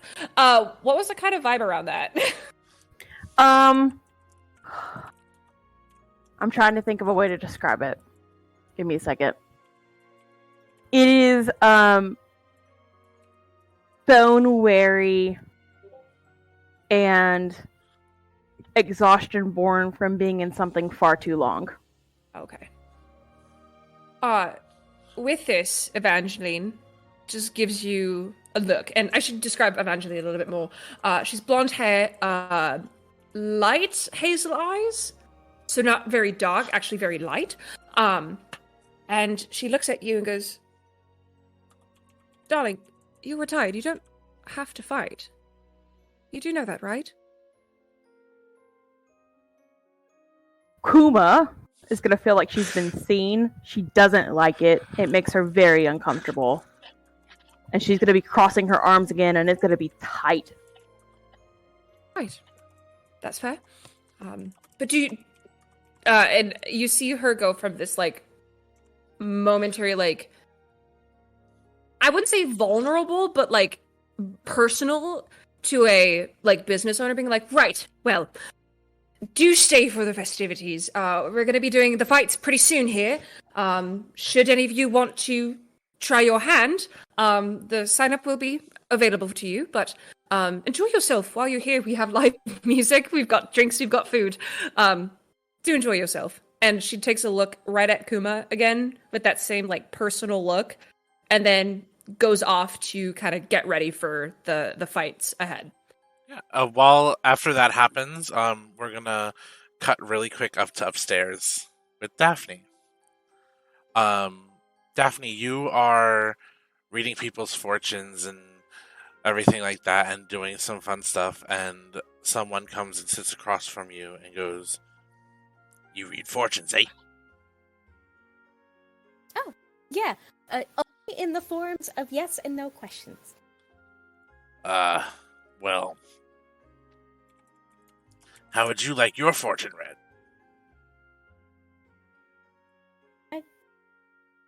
She makes a weird face. Because, like, that's something that's never been asked. Like, she's never been asked that before. I could read my own fortunes. Not yes and no questions. This is different. Oh. Should I get my fortune read? She starts violently shaking her magic 8-ball. Signs point to yes. Okay. He pulls out a deck of cards and starts shuffling them. Could you please roll me a D20? A D22, but I'll say D20 because D22s don't exist. Unless you do a number generator to do it. Just a flat? Flat, yep. 12. 12, okay. Oh my god. If you kill another one of my characters, I swear to fucking God. No, I'm actually I'm really excited about this. You see this guy, and he's shuffling, and holds it open to you, and he goes, "Well, I'm actually the guy that they call the reader. You see this deck? This deck does special things. Some good, some bad. But it does many things." And you pull out the Knight. You gain the service of a 4th level fighter who appears in a space you choose within 30 feet of you. So you now have a 4th level Satyr fighter that serves you loyally until they die, and you control them. And after this episode, I will work with you to create this character, and you guys will have this character follow you until it dies. What a sad existence. But you see this character looks at you and goes, power. "Ma'am, I'm here to serve you. Anything you need, I can do." And as the fighter says that, Ariandra, you come back upstairs to see this guy and Dafni and this other satyr at the booth. Yeah, I think Dafni kind of, or Ari kind of looks at Dafni. Does Dafni look like concerned or like surprised at all? Like, what's the expression on her face? Oh, she is just flabbergasted right now. She's never had her own fortune read, and now suddenly there's another satyr that she's kind of in charge of, and she wasn't ready for that kind of commitment. Yeah, I think Arya's gonna kind of see that expression, not really know if it's good or bad, and kind of just walk up and go, "Oi, Dafni, everything all right over here?"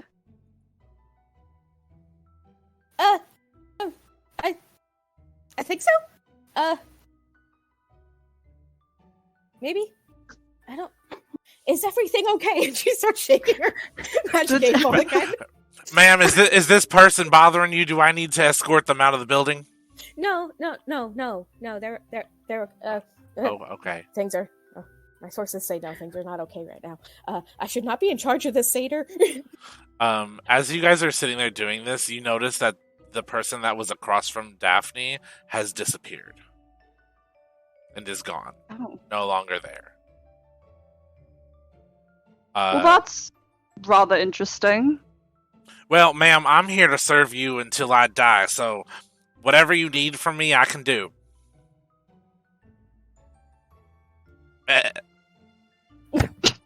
Oh, Dafni, what? Have you always had this friend of yours? Did I just miss them? Was I not paying attention, or is this a new development? Down, and I thought they wanted their fortune read, but they read my fortune. They drew a card, and then this guy showed up, and I'm in charge of him now. I can't be in charge of people. I think Ari, is Dafni still sitting, having been reading people's fortunes? Oh yeah, she never got up. Okay, yeah, so I think Ari is gonna crouch down beside them and go, well, listen, I mean, that's very, very confusing and very strange to have happen all in the span of, what felt like 2 minutes, but, and I know we just met, so perhaps this is me, talking out of thin air, but, sometimes we're given random occurrences in life and we're supposed to, decide what to do with them, and, I've also had my fair share of being tossed into a group and being expected to lead when I had no idea how to. So, as weird as this might be, I think maybe this could be a learning experience for you, and I think that if you need help, you can come to me, if you need it, to discern what to do with this new friend of yours that seems very loyal to you. As you say that, you kind of hear this satyr just turning around going, "Stay away from the lady! I have to protect her." He has they have a spear out. And are like... Oh, no, stop. No, they're a friend, no. Oh. No. Oh, sorry. I'll hang myself by my hooves from the flagpole. No, I have dishonored you. No, it's fine, sir. Oh my God. It's okay. Dafni just immediately starts crying.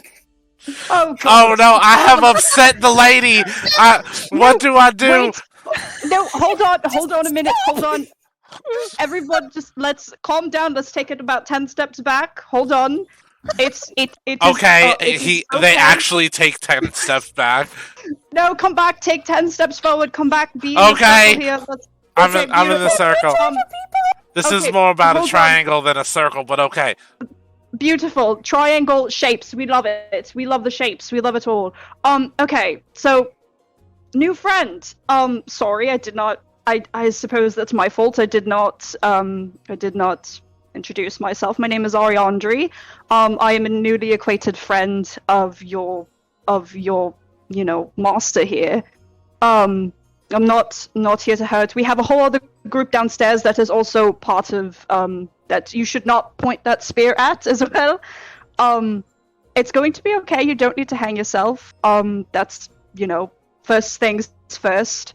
Minor inconveniences we don't hang ourselves over. I deserve to be shown that I am a failure, and hanging myself by my hooves is the way that I do it.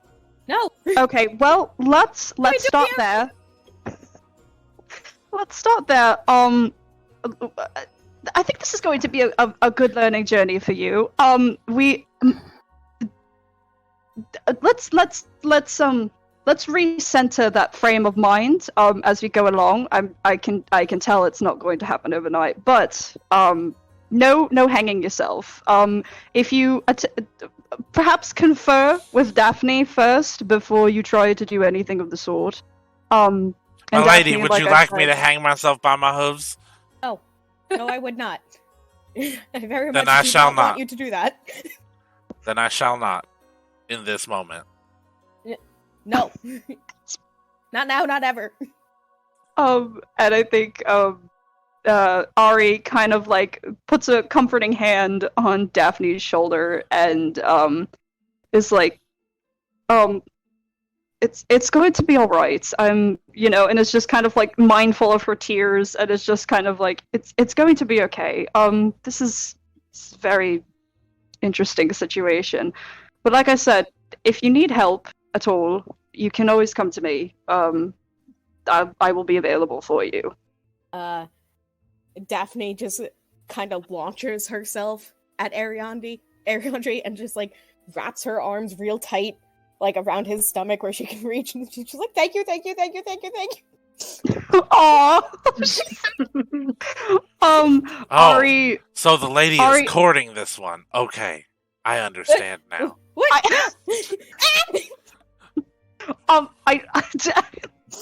I don't think it's anything like that. We've just met. I mean, not that I'm, opposed if such things should be available down the line, but no, that's not the case. And Ari also wraps their arms around Dafni, and kind of, holds them tight, holds her tight to them, and is like, I know we've only just met, but I can tell that's, your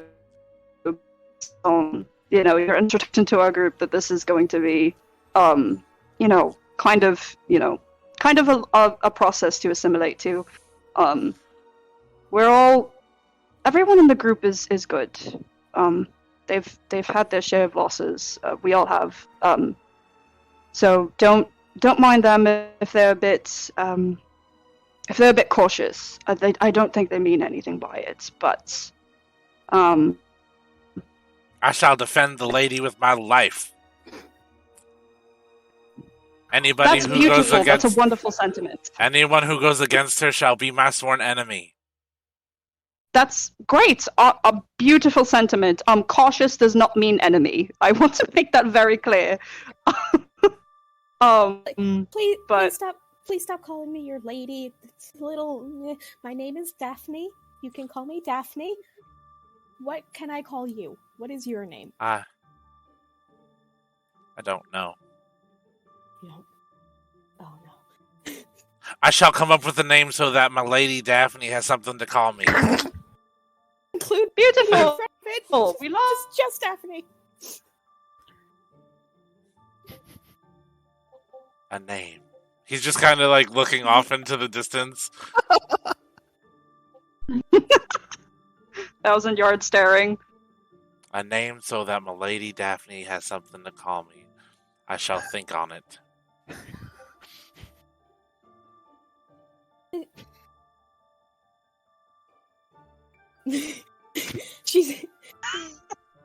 She's trying real hard to not panic more than she already is. You know what? I'm just.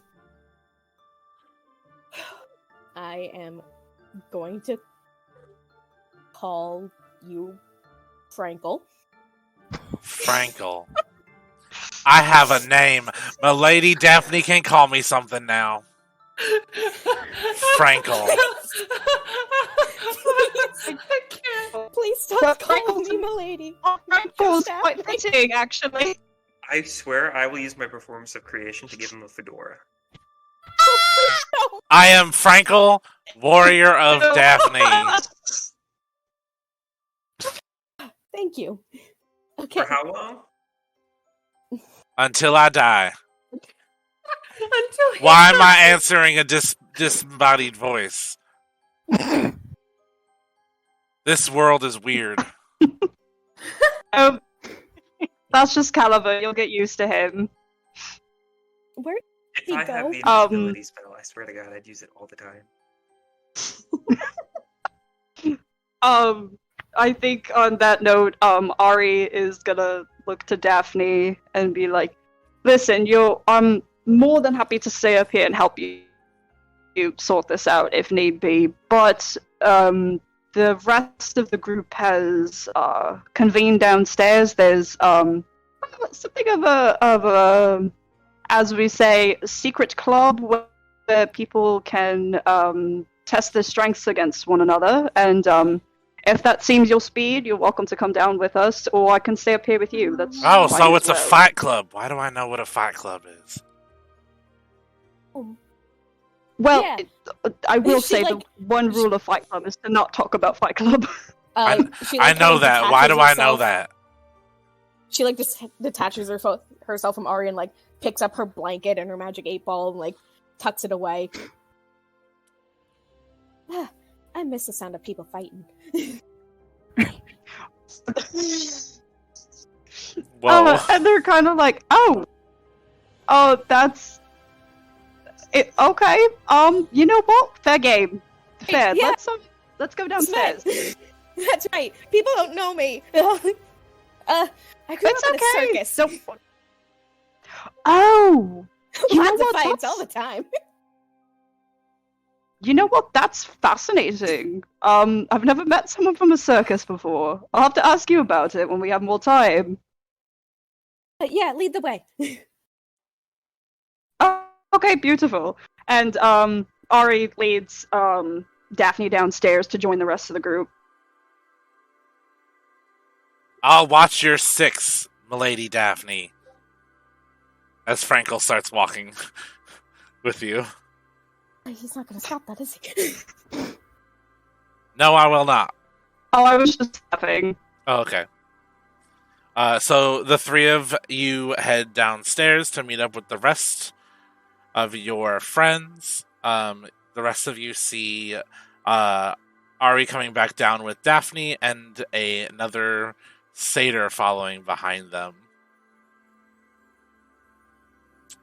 As people are starting now to like kind of come in more and like fill in seats and stuff like that, you guys get the feel that the events are starting to kind of get together as Luster comes back into the middle of the cage.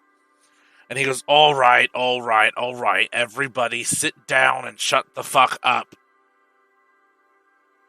We got some rules here, and you all need to listen to them. Now, anybody can join a fight. You can volunteer, or you can sign up the day before. But there are rules. No outside magic. I got a If you, question. yes, What about inside magic? no. The cameras are not on, but you can see Mick staring into the fucking camera like. Staring into the camera like they're on The Office. Luster goes on and continues to say that betting is encouraged and necessary. Y'all can make money off these fights. You guys, there's a couple fights already listed, fully fleshed out. Does anybody want to fight tonight? Yes. Put us. Yes. Yeah. Dream signing up. So we have All of us. We have 4 fights. I don't know. We I have don't know. Rainer, Riona, Dream, and Ari. Sounds Hell right. yeah. That's Hell all yeah. who What's said going yes. on? Yes. Let's go. Let's get into it, Philip DeFranco. Let's just jump Ooh. right into it. Frankel in there. I want to see Frankel fight. Frankel! Yeah, let's go, Frankel. Frankel, you can do it, buddy. Straight up, Evangeline would look at Franklin and go, "Whose child is this?" Frankel's hands are rated E for everyone. I am a fighter in charge of defending my lady Dafni. Please I don't am call me Frankel. milady. Dafni, how did... So I was upstairs and I was reading fortunes and somebody came by and read my fortune instead, which has never happened before. And he pulled a card out of a thing and then Frankel was just here. He keeps calling me milady. Oh. What was the name of this person? Did he say? I don't remember. He said his name was the Reader. Oh, right. Sounds dumb. Our name. I think he just... That's an occupation. His name wasn't a name. What did he call himself? The Reader. Real dumb. As you say that, Riona's face falls, and she reaches into her pocket, and she holds out the note that Kuma got from the last tavern, and hands it to Dafni. You're lucky. Read this. As you're telling her to read it, she has it halfway into her mouth. And I think Riona, grabs her arm and says, No! Do not read the paper! Oh, sorry.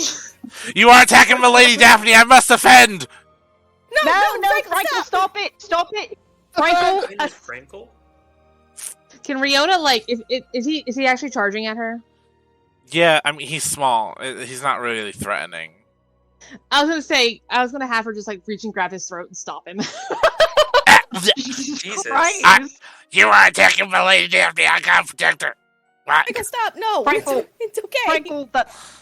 Frankel, that's Riona. That's part of the group I mentioned upstairs. Riona is friend, not foe.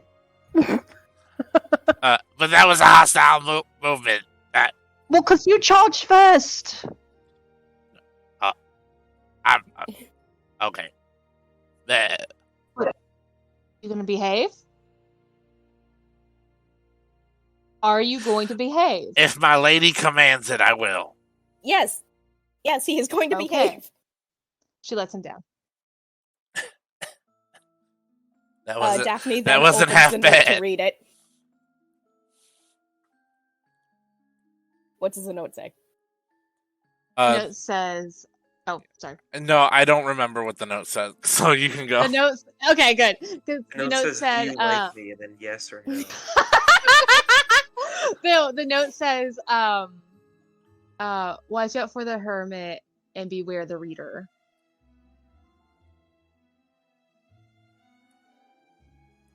Oh. Huh.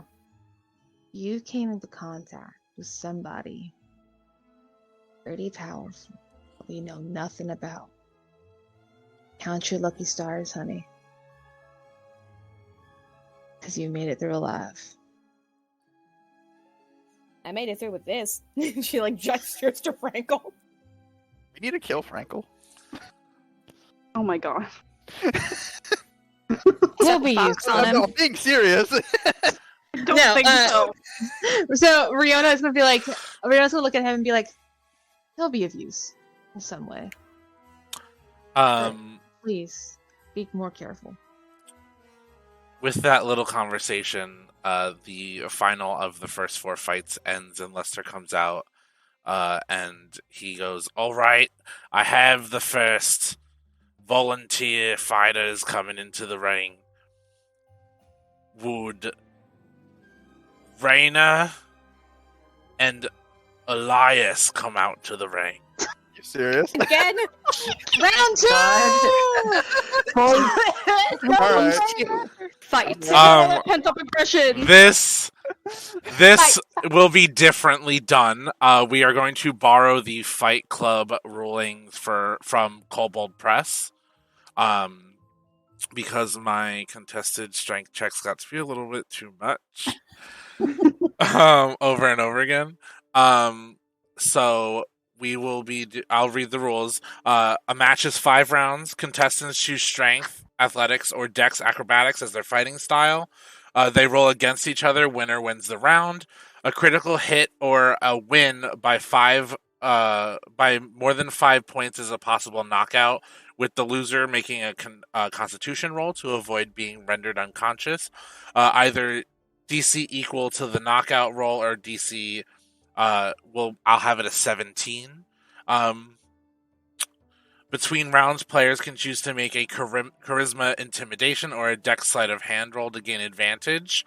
Or they can make a charisma performance to try to get the crowd on their side for an extra boost of confidence. Those with the Tavern Brawler feat can add a D4 to their roll. The Battle Master subclass can spend a superiority die to add it to a check, and a Barbarian can rage for advantage on strength checks. A knockout wins automatically, otherwise it's 3 out of 5 rounds. And I will keep that up if we need that set again. So the bell dings, and we are going to. Are you choosing strength athletics or dex acrobatics? Depends. So if I giant smite, does my advantage still count? I will say yes.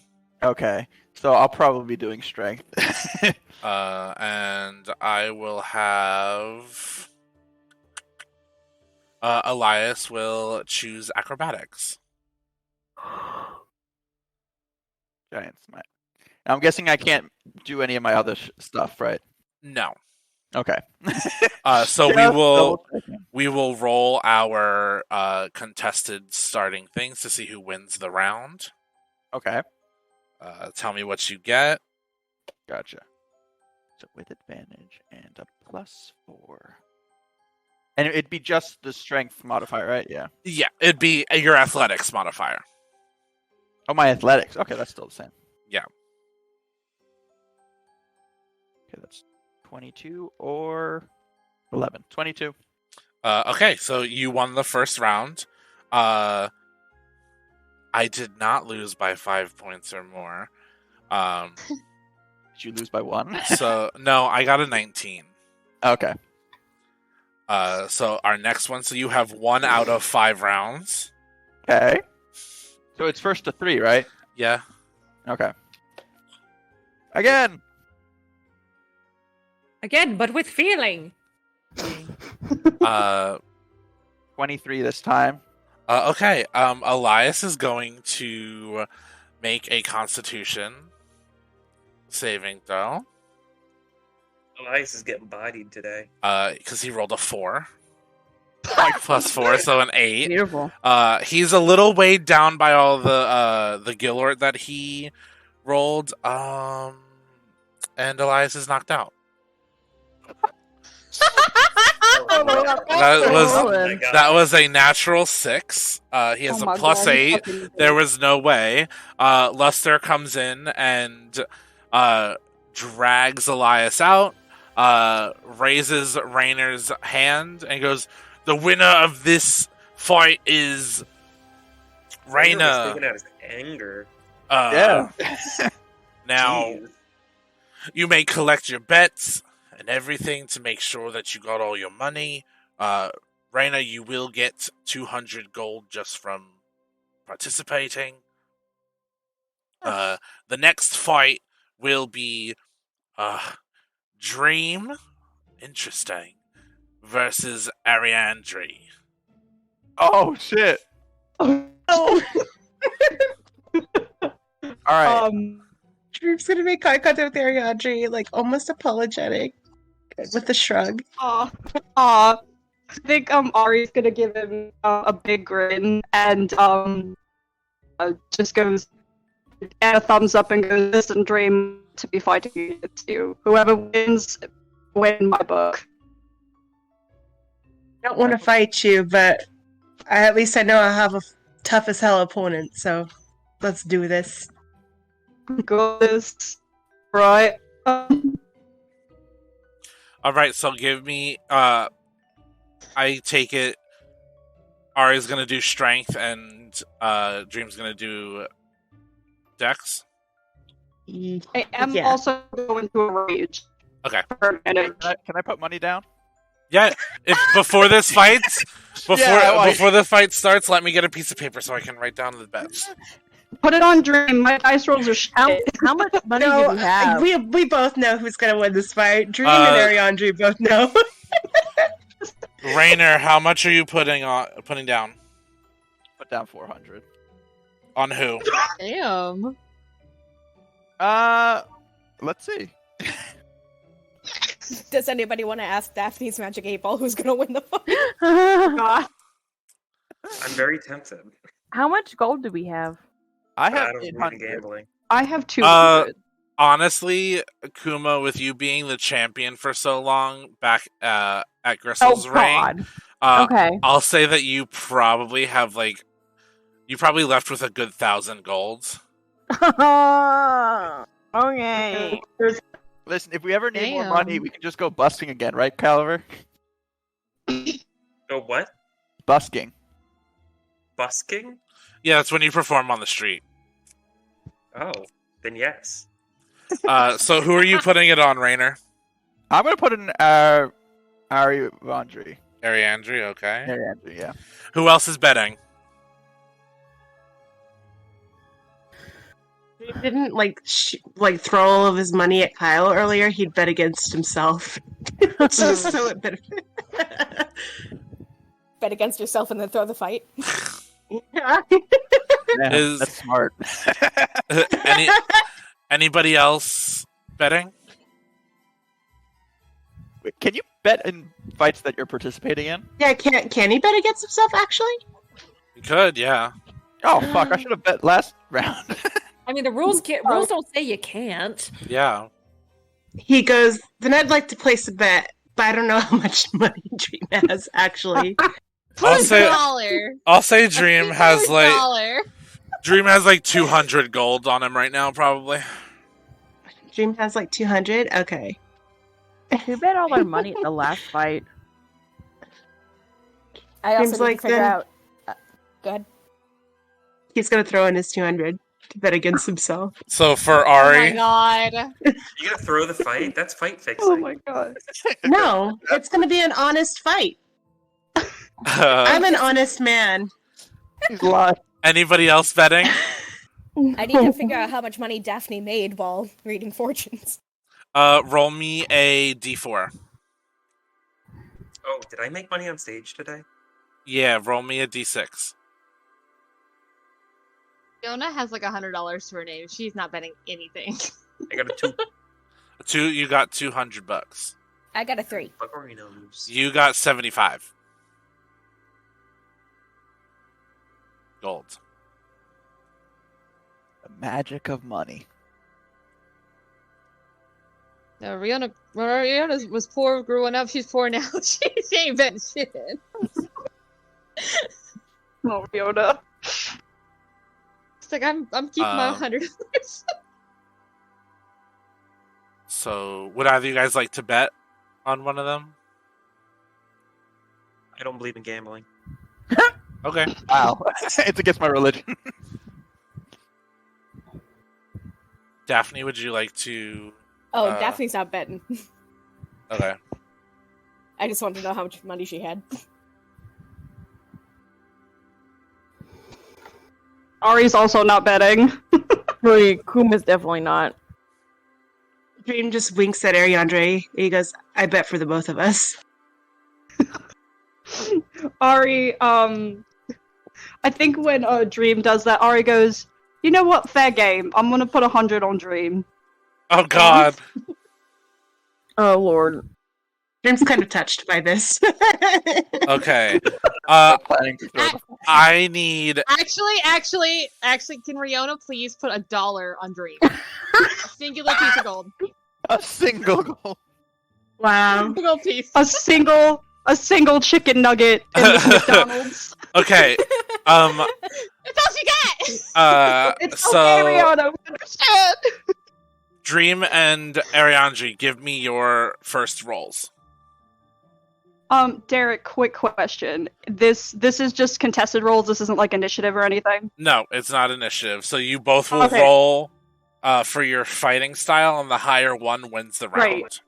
Okay, So it's got going to be in the ones at the top, like dexterity. So, Right, so okay. acrobatics or athletics are the fighting Right. styles you can choose. For both of us, or for me specifically, because he's dexterity. Okay. I took strength. I'm gonna take acrobatics. Go straight. Okay. Oh shit! Dream got a 24 acrobatics. Jesus Christ! I haven't rolled yet. I don't know. I don't think I'm gonna beat. You also have advantage, Ari, because you're raging. Oh, that's right. Thank you for reminding me. Ooh, okay. That's an 18 for Ari. First round goes to Dream. Beautiful. Give me. Oh wait. So you got a 24. Yes. Dream, and you got an 18, Ari. Yeah. Ari, give me a Constitution saving throw. Shit. Okay. DC 17, or else you get knocked out. I'm gonna get knocked out. I can feel it. Do I get advantage on this or no? No. This is a con save. Okay. Well, anyway, I got a 20, so Cool. You stay up. Nice. Give me your second roll for the second round.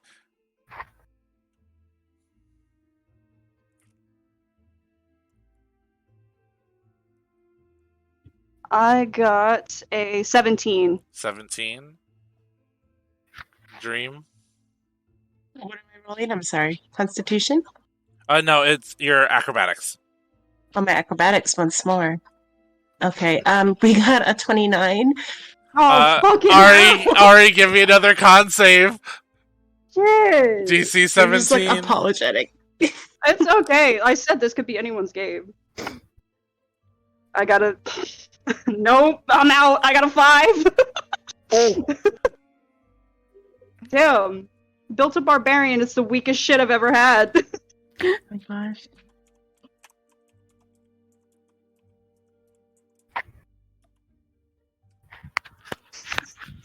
It's quiet. It's making me nervous. Oh, did you not hear what I said? Hello? Hello? Hello? Oh, did you guys not hear me? No. No, we heard you. I heard you. Oh. Yeah, I got a 5. I'm out. Oh, you're knocked out? I got a 5. Oh yeah, I'm my done. god. Dream did it! Dream won. So And lost all their money. I got money! Dream lost their money. No. Rainer lost 400 gold. Just a pittance. Wait, did he bet on Dream? No. No, Riona did. Riona got 4 gold. And Ari won 400 gold. Fuck you. Perfect. So More gold.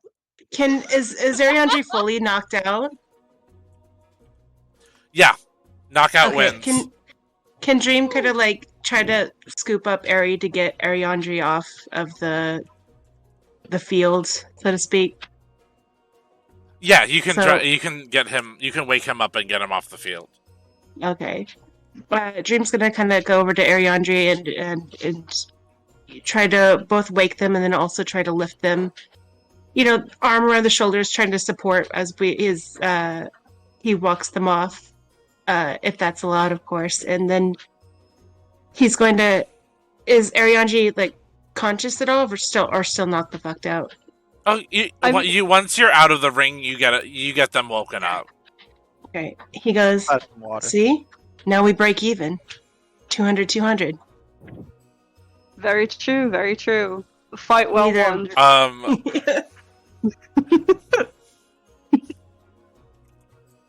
No one had to throw the game. Fair fight. Absolutely, very fair fight. Though I will say, it doesn't help that you're as handsome as you are. Oh, well. That's just a bonus, I guess. Absolutely, very much so. Dream kind of Ari... laughs. Yeah. Oh, no, go ahead. I was just going to say Ari is going to give 200 gold to Dream. Awesome. Dream just till we fight again. Stakes will be higher next time. Beautiful. Alright, so you guys are sitting, Lester goes back in, and he goes, alright, that was an interesting one, didn't expect Didn't expect that outturn. Proud, but didn't expect it. Next, we have Caliver versus Dalavar. Come to the ring. I'm gonna go up on stage dressed as a boxer with boxing gloves, just no shirt, the boxing shorts. Yeah. And I have a towel draped over my face. Yes. Over my head, and I just take the towel off and throw it into the crowd. Give me a performance check. Everything Caliber does is a performance. Can I roll something for 28 to catch it? Yes. What am I rolling? Give me a sleight of hand. No, that'd be a dexterity. Yeah. Dexterity? Oh, yeah, give me a dexterity check. All right.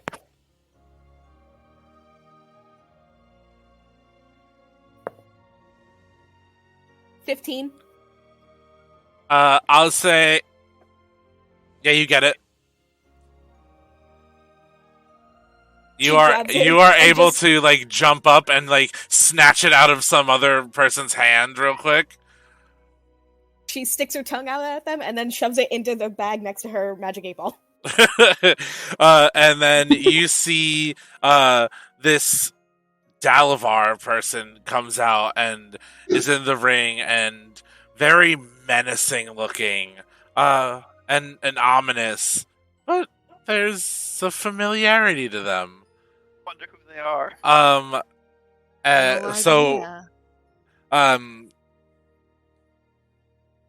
Caliver, give me your roll for the round.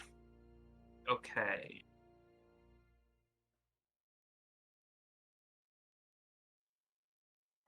$31.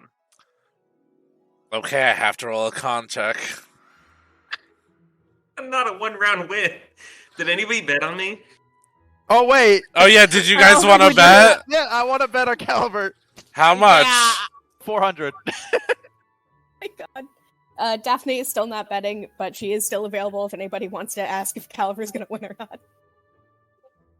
I have faith.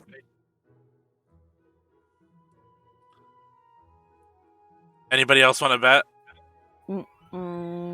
Nobody wants to bet on me? I Riona believe will in bet. Caliber. I do Riona think. will, Oh, go We ahead. had a duet. Riona will bet 50 because that's half her money. Wait, Riona's betting how much?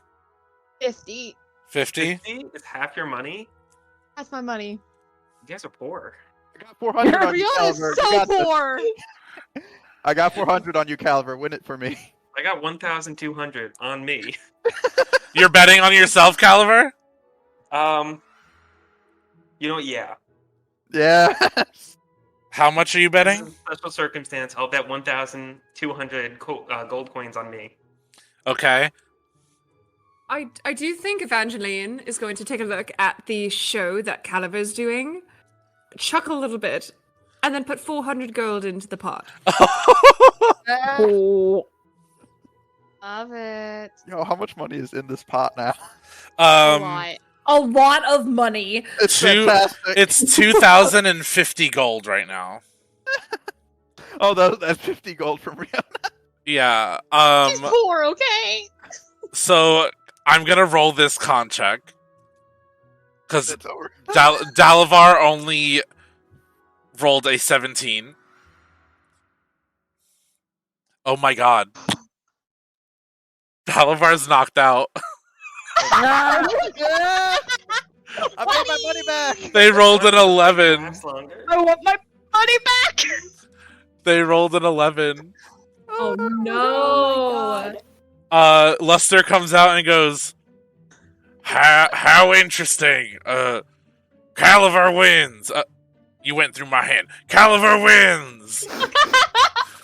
I want to have a black eye and my face is a little swollen and I'm really sweaty for some reason. 30 seconds. Give me another performance check. 22 All seconds. performance. 22 performance. seconds. What? 28. Puts a towel back on, 28. like, It's very believing. Believable. So believable. Rainer, you get 2,000 gold. Evangeline, you get 2,000 gold. Delightful. Riona, you get 250 gold. Yay! Caliver, you get 6,000 gold. If I'm doing that math right, it's times 5, and you bet 1,200. So I gain 6,000? Yes. Oh God. Fantastic. If you'd like to we're share. Luster, now. Luster Buy more goes. camping. It's time for the next match. This one's a special one. We got Riona, the savior of Valaya, against our very own Evangeline, the little cub Thomas. I was hoping for this. Place your bets, my friends. I'm gonna put 200 on Riona. I'm gonna put 200 on Riona too. James gonna bet 100 on each of them. Yes, Dream. Get it. I don't believe in gambling. I bet $50 on you. You had a duet. Is only not have special enough. Anybody else betting? Nope. All right. Dafni is not betting, but she's available if anybody wants to ask. Choose your stats that you are using. Mm-hmm. Either athletics or acrobatics, and give me your first roll. Perfect. I Yeah, am going to do athletics because both of mine are the same anyways. Okay. I'll be doing athletics because it's higher. But I also wanted to ask, you said that we could do a persuasion check to see if we can get the crowd on our side. Yes, you can do a charisma. You can do a performance check to try to get the crowd on your side for an extra boost of confidence. Or you can try to do an intimidation check to try to get advantage. I will do an intimidation check then. Then I will need both of you to roll that. Intimidation Okay. checks? Yep. Fuck yeah, concrete.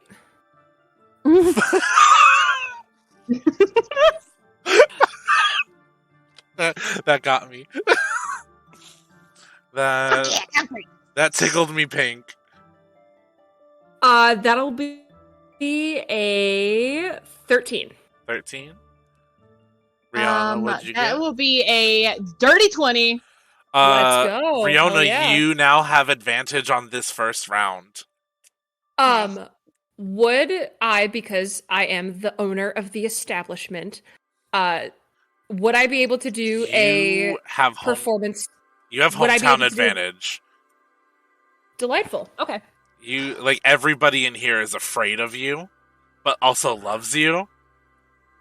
You would have advantage due to that. Fantastic. So they both Alright. have advantage now. Yeah.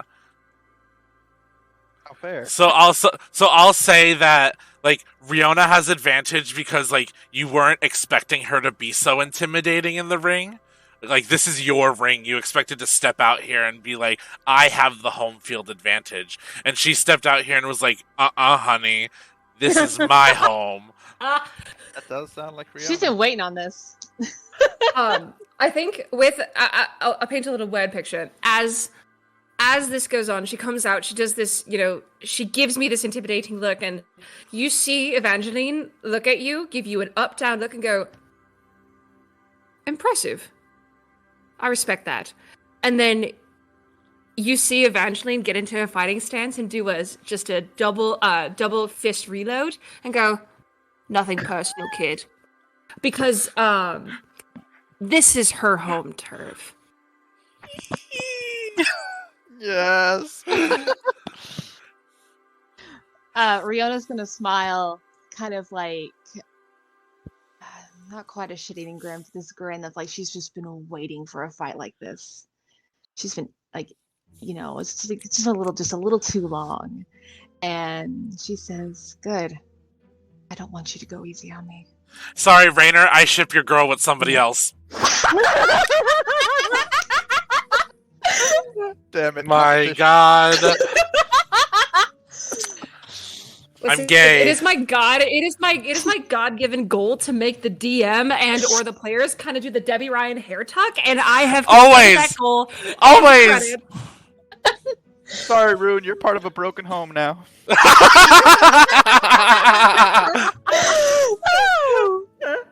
Give me those juicy first rolls. All right, let's do it.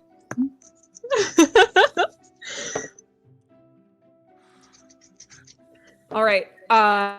So that is a 19 plus 6 for a 25.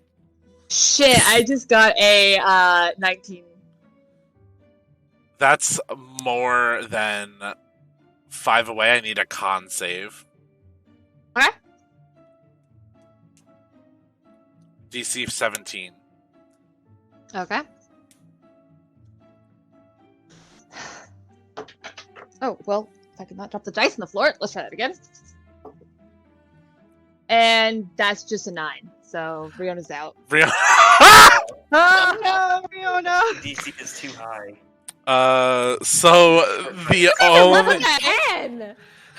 So Rainer lost 200, Ari lost 200, Yeah. Dream lost 100, but earned 1,000. It's not about the money, it's about the friends. It was a times 10 modifier. It is always a times 10 modifier when Evangeline fights in her ring. Oh, I missed out. Oh, yeah. So, Riona, you... Actually, you know what? I'll let our lovely guest paint the word picture of how they knock you the fuck out. So, Bring it on. Evangeline, like, double fist reloads and go... And as she goes, I was hoping for a fight like this. Don't go easy on me. Evangeline just looks at you in her fighting stance and goes, "Oh, darling, you're going to regret that." And you see her fist light up with this black magic of sorts as she just hits you. She does a liver shot, and then as you curl inward, she just clocks you straight across the jaw, cold clocking you out. And Luster comes in to the ring and goes, all right, there we have it. The Madam of the House states another challenger. He cracks some smelling salts and runs them under your nose, Riona, so that you pop awake. Riona immediately punches him. Ugh! Poor Lester. Okay, darling. All right, darling. Come on. You're okay. You are safe. You're all right. That All was right. that was a good one. Oh, That was a good punch. But come on now. We're gonna go get you looked at. All right. Gonna get you a good healing. And come on. And Evangeline's going to like pull her up and get her out of the ring to the healers nearby to get her looked at. And all right. Evangeline, as you are doing that, Luster, with 2 fingers, hands you a blue placard card, and you know that means that somebody's waiting in your office for you. Great. Evangeline takes it, and she's going to stick it in her sports bra. She makes sure that Riona is taken care of first before she has to slip away. All right, yeah, you get Riona taken care of, and you slip away to your office. Before she slips away, I think Riona is going to give her like a really like tired, like bloody smile and say, "I know what I asked for. Thank you." Of course. Fighters ethics and all. That is and she gives you like a gentle like pat on the shoulder, and she goes, "Excuse me, I have to go deal with some business." And she slips into an office that is adjacent to the ring. Yeah, you slip into your office, and there is a dwarven man in your chair with his feet up on your desk, and he smiles and goes, "Ah, little cub." Holy Father, wonderful, wonderful fight you put on with the daughter of Nuna. Daughter of Nuna? Yeah, Well, were you not aware that you have the aspiring gods in your club?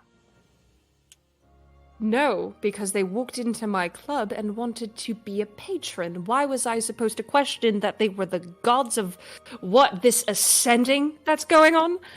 Get out of my chair! And she just looks at him with this up-down look.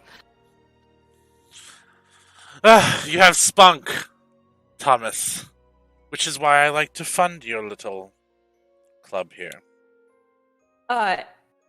Evangeline looks at the man up and down and goes, "Might I remind you, father, that the only thing standing in between you and the gallows cave is me." Zeldros be praised. You'll have a place with him for keeping this little secret you seem to have found out. Zeldros be praised. That's rich coming from you, considering that you claim to do things in his name, but yet you're funding loads of university money into a fight club. Isn't that something? Yes, but you see, the dwarves of Zeldrosian faith have bigger plans than just dabbling in a little club money. Soon the force fields around the Violet Isles will be open, and we shall be in there with an army to make sure that our god is the rightful and only ruler of this damned plane. What would your patron actually think of this? He loves the idea, of course. I talked to him just this afternoon. Oh, you're just mates, then? You're just mates that you just talk to your god whenever you want? Do you know how bloody ridiculous you sound? Girl, I'd hold my tongue if I were you. Don't you girl me. One letter to the church and you will be sent to the gallows cave with the rest of the church criminals. Don't girl me again. Can I roll a intimidation check against this? You absolutely can. I will roll a counter one. Okay. Hey DM, can I get advantage? What did you get, my friend? Wait.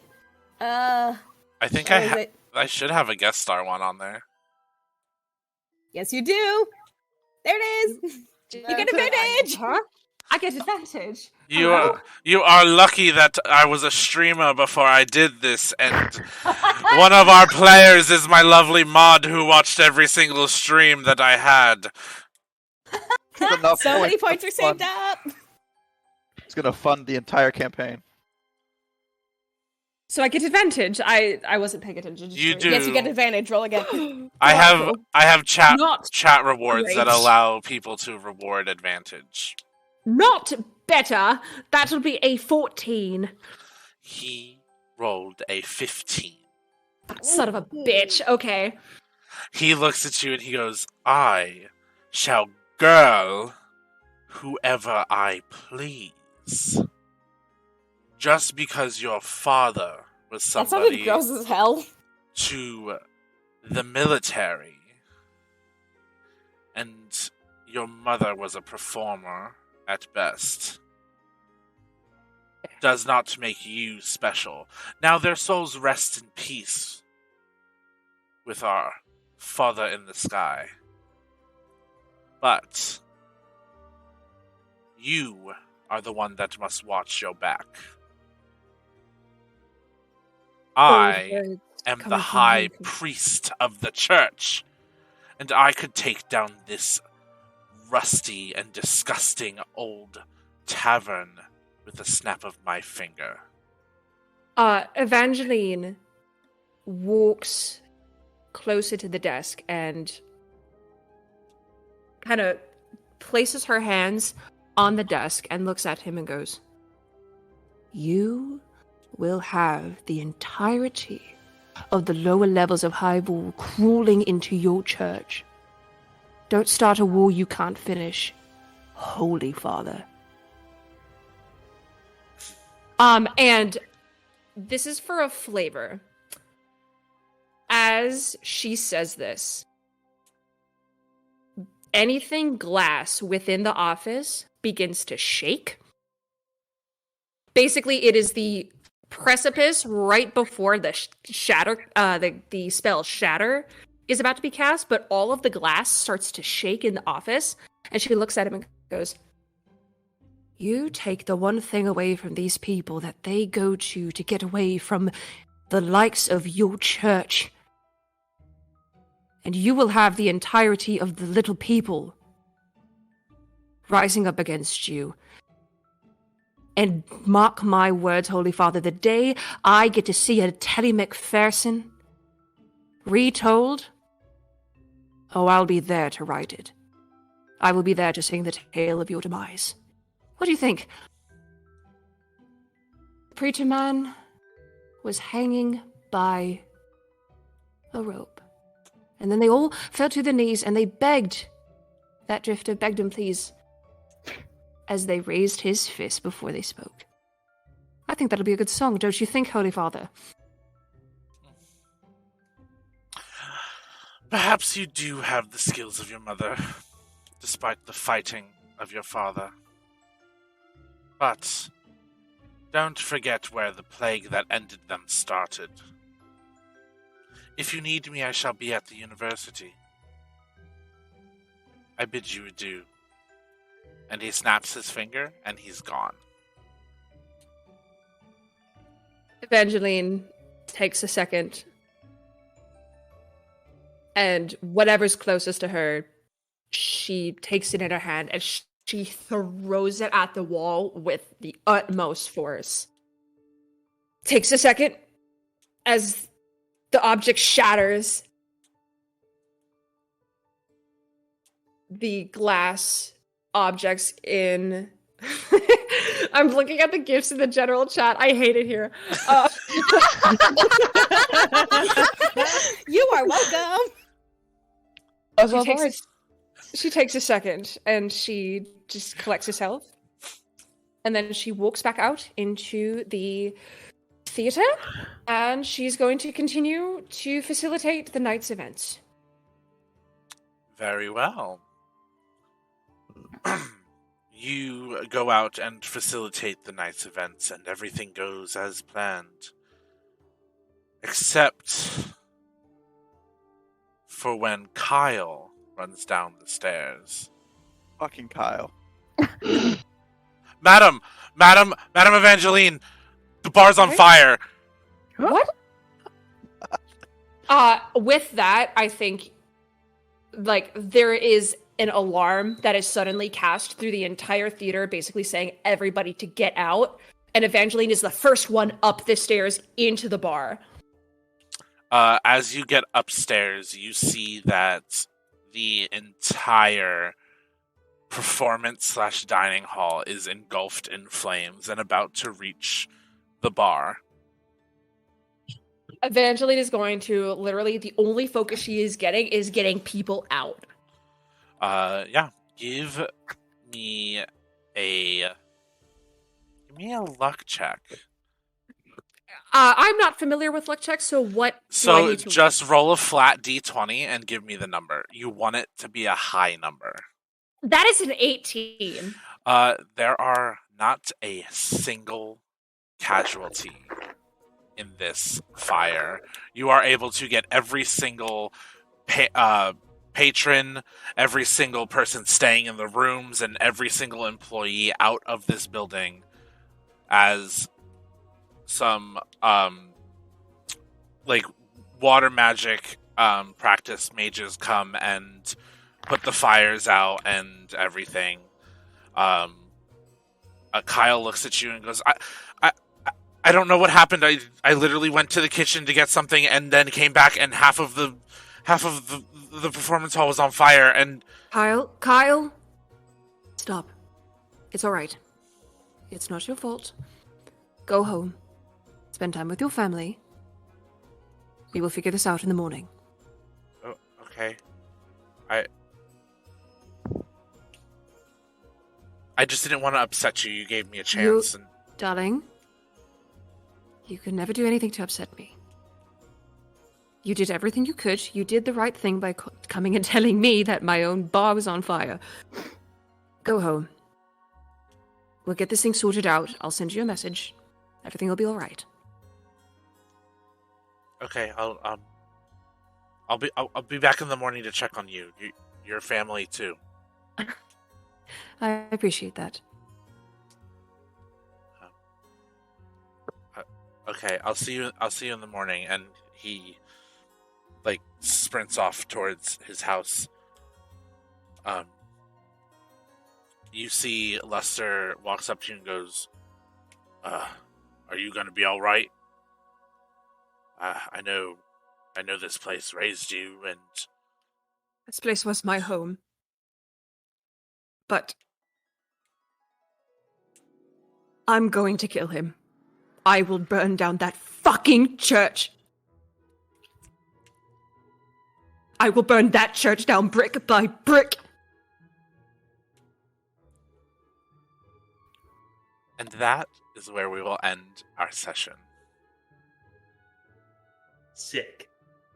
Welcome. So, Absolutely. I am at a loss for words right now. Woo woo. Oh my god. Thank you, everybody who showed up tonight for this very special episode. I literally have been screaming since last week, since we got Mick into the Discord.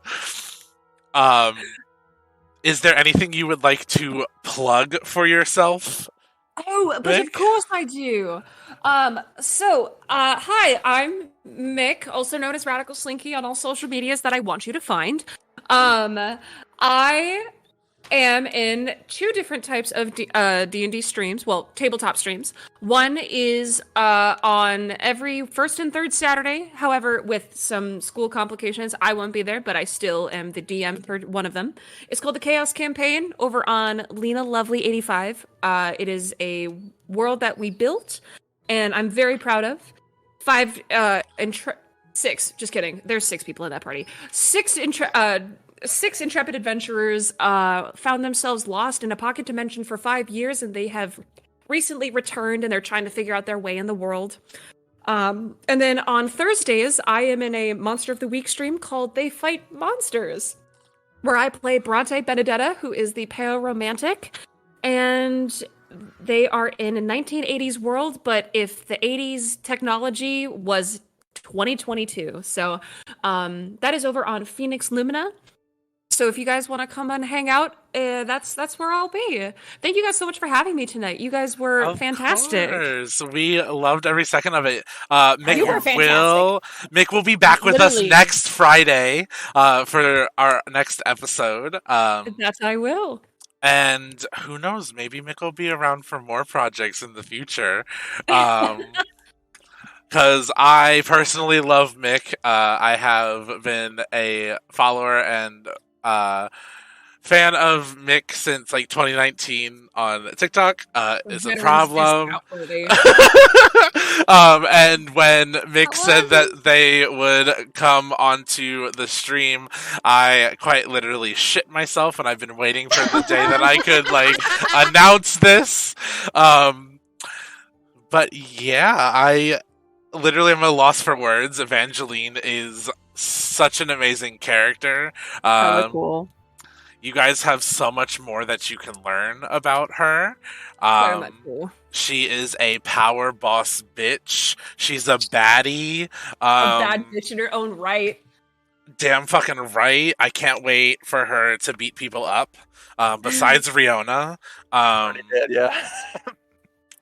Like an actual fight, because next week is a combat episode,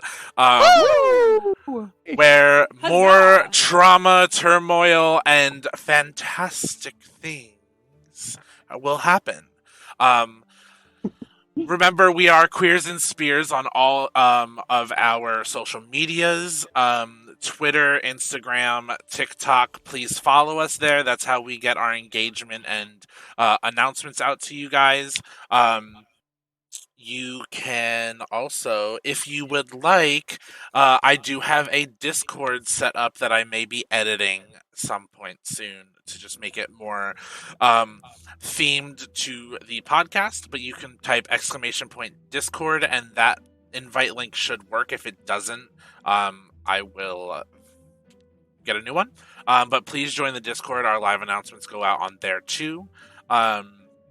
And we will see you next week with these wonderful 9 players. I think this is the most I've ever had Yeah. at a table. But I can't wait to have you back again next week and see more of Evangeline. I'm so excited. You came in with a character voice and beat the shit out of my brain with your word pictures and how fantastic it was. Thank you. Is there any projects that my players would like to plug before we go? I would, if that's okay. Sure. Yeah, so I make very tiny video games. They're very like 8-bit, very simple things. It's one of my passion projects. If you would like to peruse them, you can find them at wasn't expecting. Hold on. I can't even remember what it is. Hold on. Okay, that's it. It's going to be on Itch.io. My name is Skrinesis, Skrinesis. So it's skrinesis.itch.io. All right, cool. So it looks like the Discord command is not working. I will get that changed for next week. But yeah, thank you so much for joining me, my wonderful players. I love every week with you guys as we learn and find out more about your characters and finally get to introduce Dafni after the terrible loss of our lovely Oplin. And we will see where our story takes our gallant godlets next week. Goodbye, y'all. Goodbye.